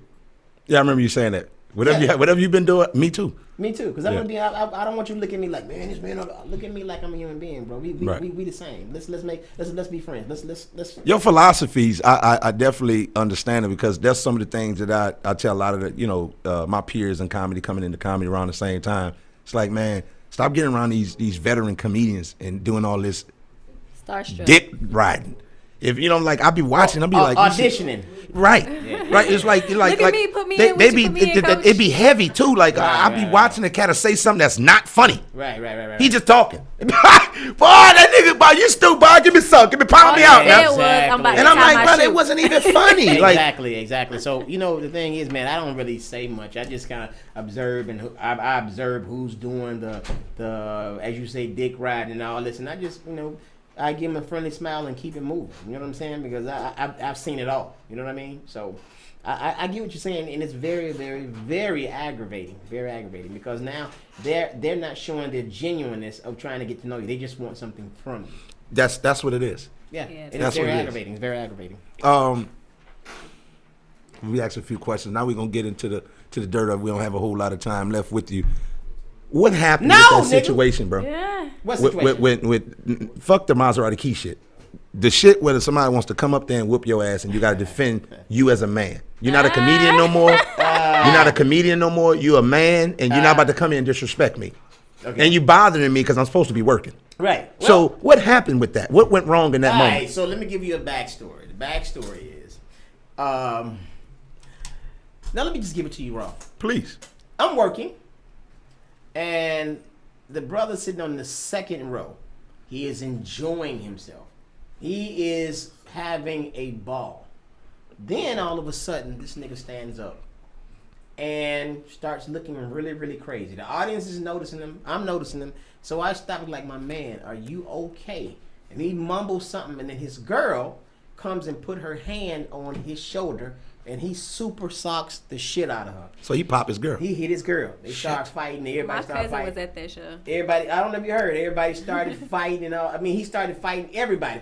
So initially, I don't know what I said to him, because we wasn't heckling each other. He wasn't saying nothing to me. I wasn't saying to him. All I asked him was, bro, you okay? And come to find out, he was severely bipolar. He had just gotten out of prison, and he was drinking. He was mentally ill. And what happened, apparently, he had what you call a meltdown, or what they call it, he was institutionalized, and something set him off. Okay? So now, he's fighting his family members. He's fighting the one security guard, which wasn't a security guard. This nigga got his shoe knocked off. I still don't know how you get hit in your jaw and your shoe fly off. I don't know how the fuck that happens, but it happened. All right, so now because what happens when they're tussling, other people are, women, like, let's say, if you and I on a date and some niggas fighting and somebody fall on you and hit you, then now I got to show my manhood and jump in it as well. You know what I'm saying? Like, yes. You hit my girl, whatever. So anyway, all this going on. So now the dude, punk ass Skip Lawson, he was the host there, and he was like, hey man, we got you, man. And then he ain't gonna come up here, man. We got it, man. Just going on with the show. And I'm looking at the nigga like, man, this nigga come up here, it's gonna be a problem. No, man, don't do that. Just chill. We got him. They taking him out, but I see him making his way back to the stage, breaking through the crowd. I'm like, what the fuck? So the dude, if I'm lying him down, when this nigga put his foot on the stage, Skip Lawson did this right here, bro, and walked off. I'm out. Now it's just me and him. Now, okay, the backstory is, I don't know if you know, but I box. I've been doing it for probably 6 years. All right. So now I have to make a decision. If I hit this nigga, will I get sued? You think about all that. Will the club get sued? So now I'm in front of him. I got to keep myself in front of him, because I know if I turn my back, I'm vulnerable. Right. People don't realize, every time, man, I'm going to do it. No, you got to keep a nigga in front of you. Squared. Yeah. Okay, so what he's doing, he's swinging with all this mic, swinging from damn Douglasville. And what didn't he try to hit you with the mic stand? I'm gonna get to that. Okay. So now I'm like mumbling, talking to this shit like, nigga, you gonna get tired. You gonna get tired. This nigga swinging, and I'm just slipping him, right? So now he gets tired. He can't hit me. So now he picks up the mic stand. Okay. Then he swings the mic stand, and the base of the mic stand flies off, hit the wall, hit a lady in the back. She requires 6 stitches. All right. Oh, wow. So it got serious. Then, I'm still trying to keep this nigga in front of me, but at the same time keep him away from me. Then he picks up the bar stool, throws the bar stool at me. It hits me, and he snaps out of it. But by that time, Everybody mad. But this is the crazy part. Guess who broke it up? Guess who came between us, bro? Who? The niggas in the kitchen. The chefs. The niggas cooking. That a bitch. They came out there with their Crocs on. No, but let me say this. They came out there. Now everybody mad. Shoes for crews. Because let me tell you, man, they came out there. Now you got chicken wings burning, fries burning. Ain't nobody get their food. Everybody mad. Everything fucked up. So they take me to the back, and I guess I don't know what happened. He ran, and I guess the police caught him or whatever and this and that. But the craziest thing happened. While I'm in the green room, his family comes back there. They want to take pictures and all this other shit. And we don't know what he was going through, but we like you, Steve. Come on, can we get a photo? And I fuck get that nigga, Steve. I don't like that nigga anyway. I get his mom's number. We talk on the phone, and she gives him my number. The nigga called me, and we talk. And he gave me the whole rundown and all this, man. I promised, like, when he got out, man, I would try to help him out and, get work, because he said his daughter died. He went through some stuff with his girl and this and this and this and that. I'm like, because my thing is, I want to ask him, bro, why? Why? He just had a moment, man. He had a moment. And the thing is, and what hurt me so bad about that situation is the club tried to spin it like I started. And like, I heard that you was roasting his ass or some shit like that. Never was. That was like the story for that was the storyline. Yeah, they said I was roasting him. They said you was roasting him and you wouldn't let up on his ass. And he went in. I wasn't roasting him. I said one thing to him. My man, what's wrong with you? You all right? Now speaking on that, how do you, and what do you recommend for comedians to best deal with hecklers? Keep roasting their asses. You got to do your job, man. Because one thing about, and guess what? I never deferred from after that incident. I never deferred from my set. If somebody wanted to get it, we gonna get it. Okay. But now I know how to handle it better because I tried to handle it the politically correct way, and it didn't work out. You see what I'm saying? Because the club really tried to throw me under the bus because they knew that a lawsuit was coming, which it did. The dude hit me with the mic, and I ended up with a stitch on my left arm. You see what I'm saying? And other people got injured by him as well. The club got him some new rims on the Maserati. So that's what it is. So, oh my goodness. Okay. Thank you, club. What did you hear?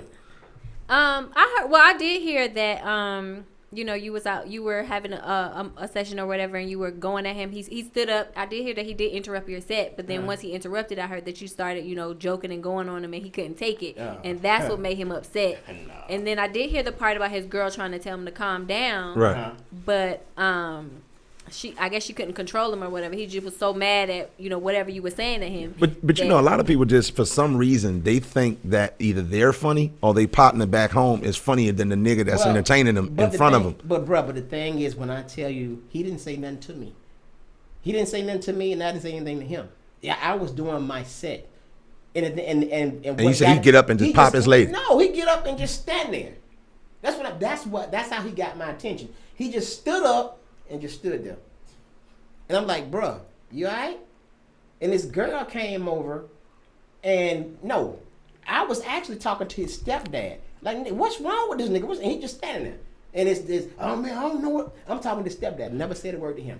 Then his girl. Steve, but you're a classic asshole, though. Hey. So you probably was roasting him indirectly. No. And his girl.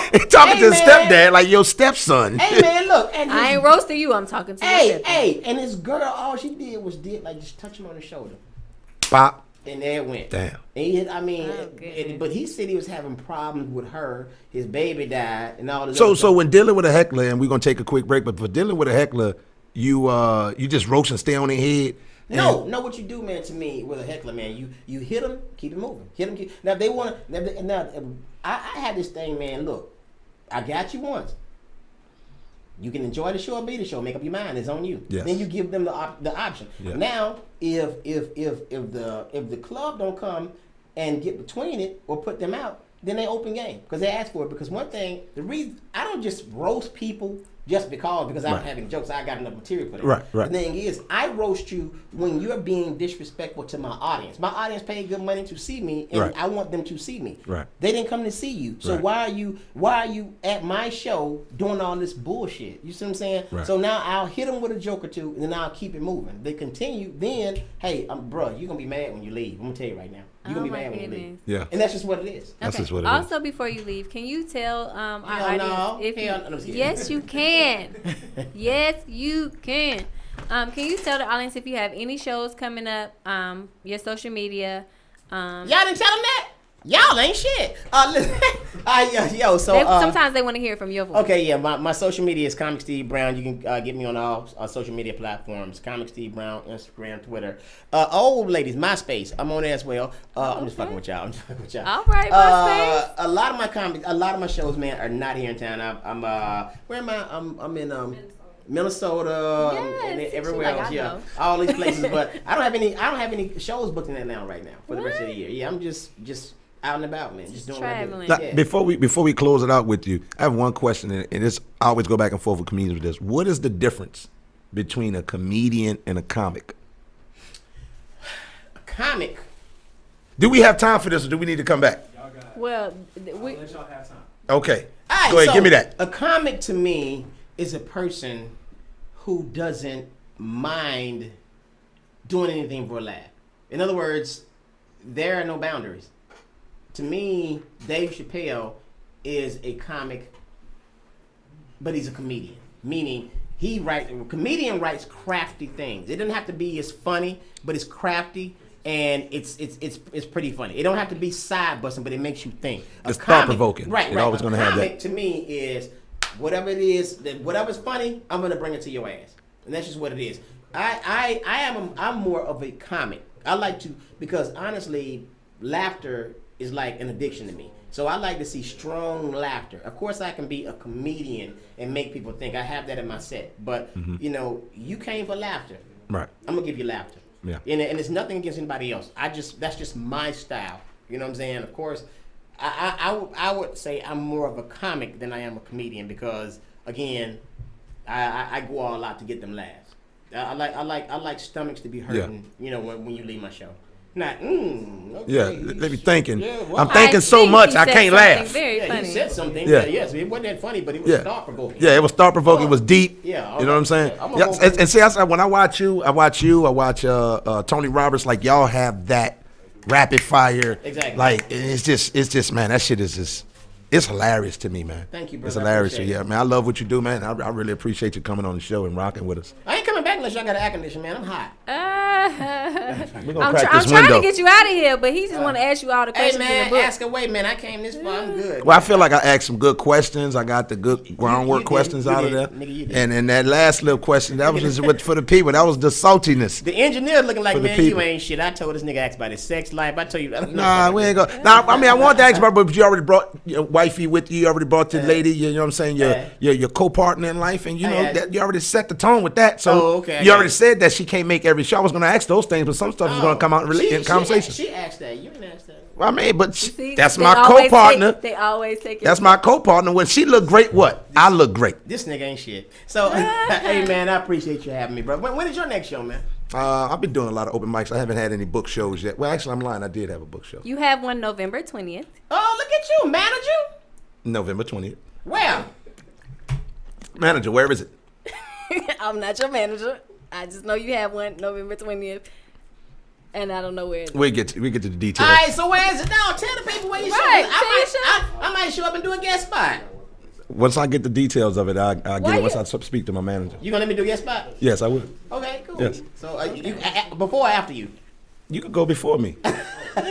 But you can only talk about. I know. Yeah. 3 things. Don't talk about. Hey, you can only keep your mouth shut. No, man. But you know what's crazy, man? When I do comedy amongst cats, but I've seen guys who they'll be on a ticket with someone, and if they continuously be on that same bill with you, they'll kind of shy away from it, and they'll throw you the pump fake like, yo, I'm gonna be at Uptown, and they go to Cats or something. Yeah, they do that. Cats do that because it becomes a threatened thing. And like you said, there is constituents and association. I realize there is no, like for me being a barber, it translates real easy. It's almost the same thing as a comedian. You see what I'm saying? Like guys don't like you because you cut better than them. Right. Hey man, well, so guys don't like you because you're funnier than them. So someone on my social media wants to ask you one question. They want to know, are there any secret messages in your act?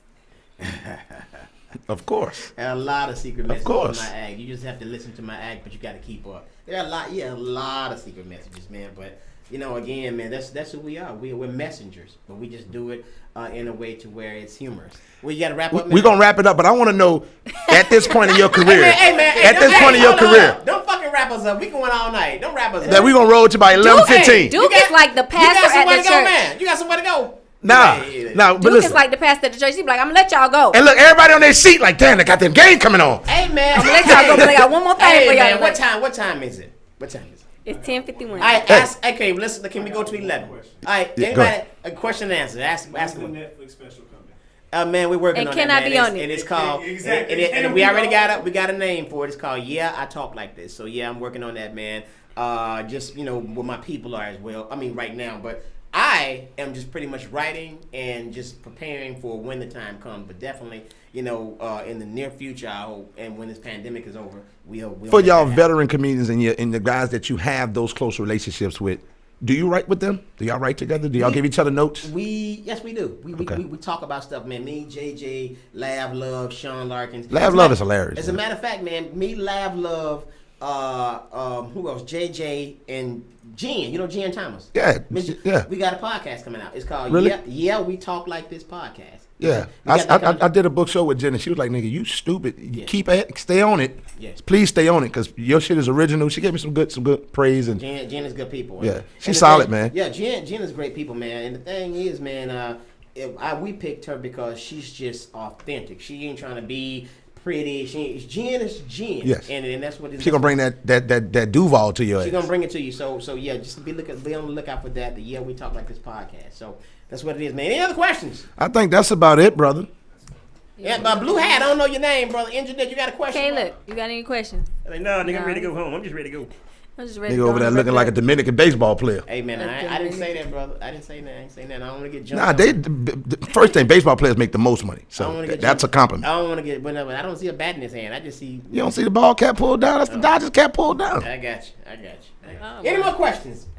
No, I don't think we have. You don't whoop ass no more, Steve. Huh? Did you stop whooping ass when you lost the hairline, or did you keep? He already said that if it what needs enhanced be. to stop whooping ass? We'll say I just got to stop whooping ass. I never said that. He said if it gets there. Oh, he's selective on the ass whooping. No, it's not. No, I like I said, I work out. I still. Yeah, he's preparing. Is what he's saying. He said first thing comes in his mouth. Well, I work out, so let them niggas know. No, don't jump on. Don't touch the Maserati keys. No, I put it to you like this. I'm at the point in my life where I'm trying to not look like I'm 53. I got you.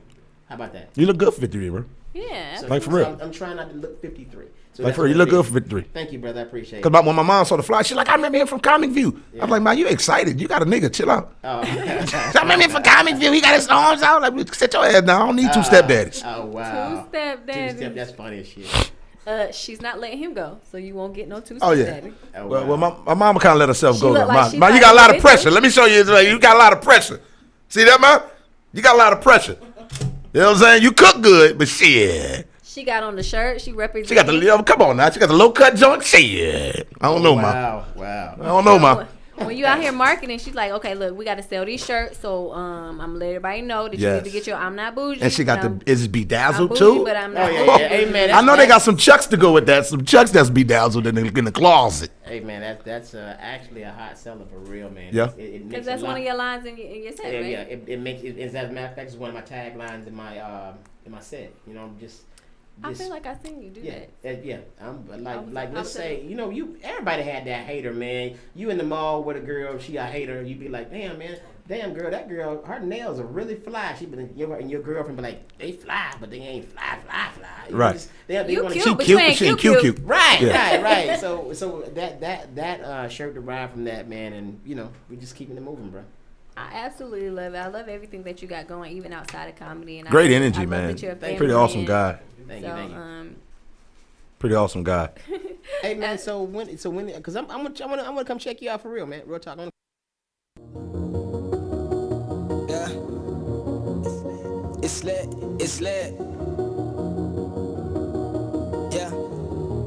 Yeah, hey, yeah, it's lit. And like it ain't lit. L.I.T.T. And like it ain't lit. Yeah, it's lit.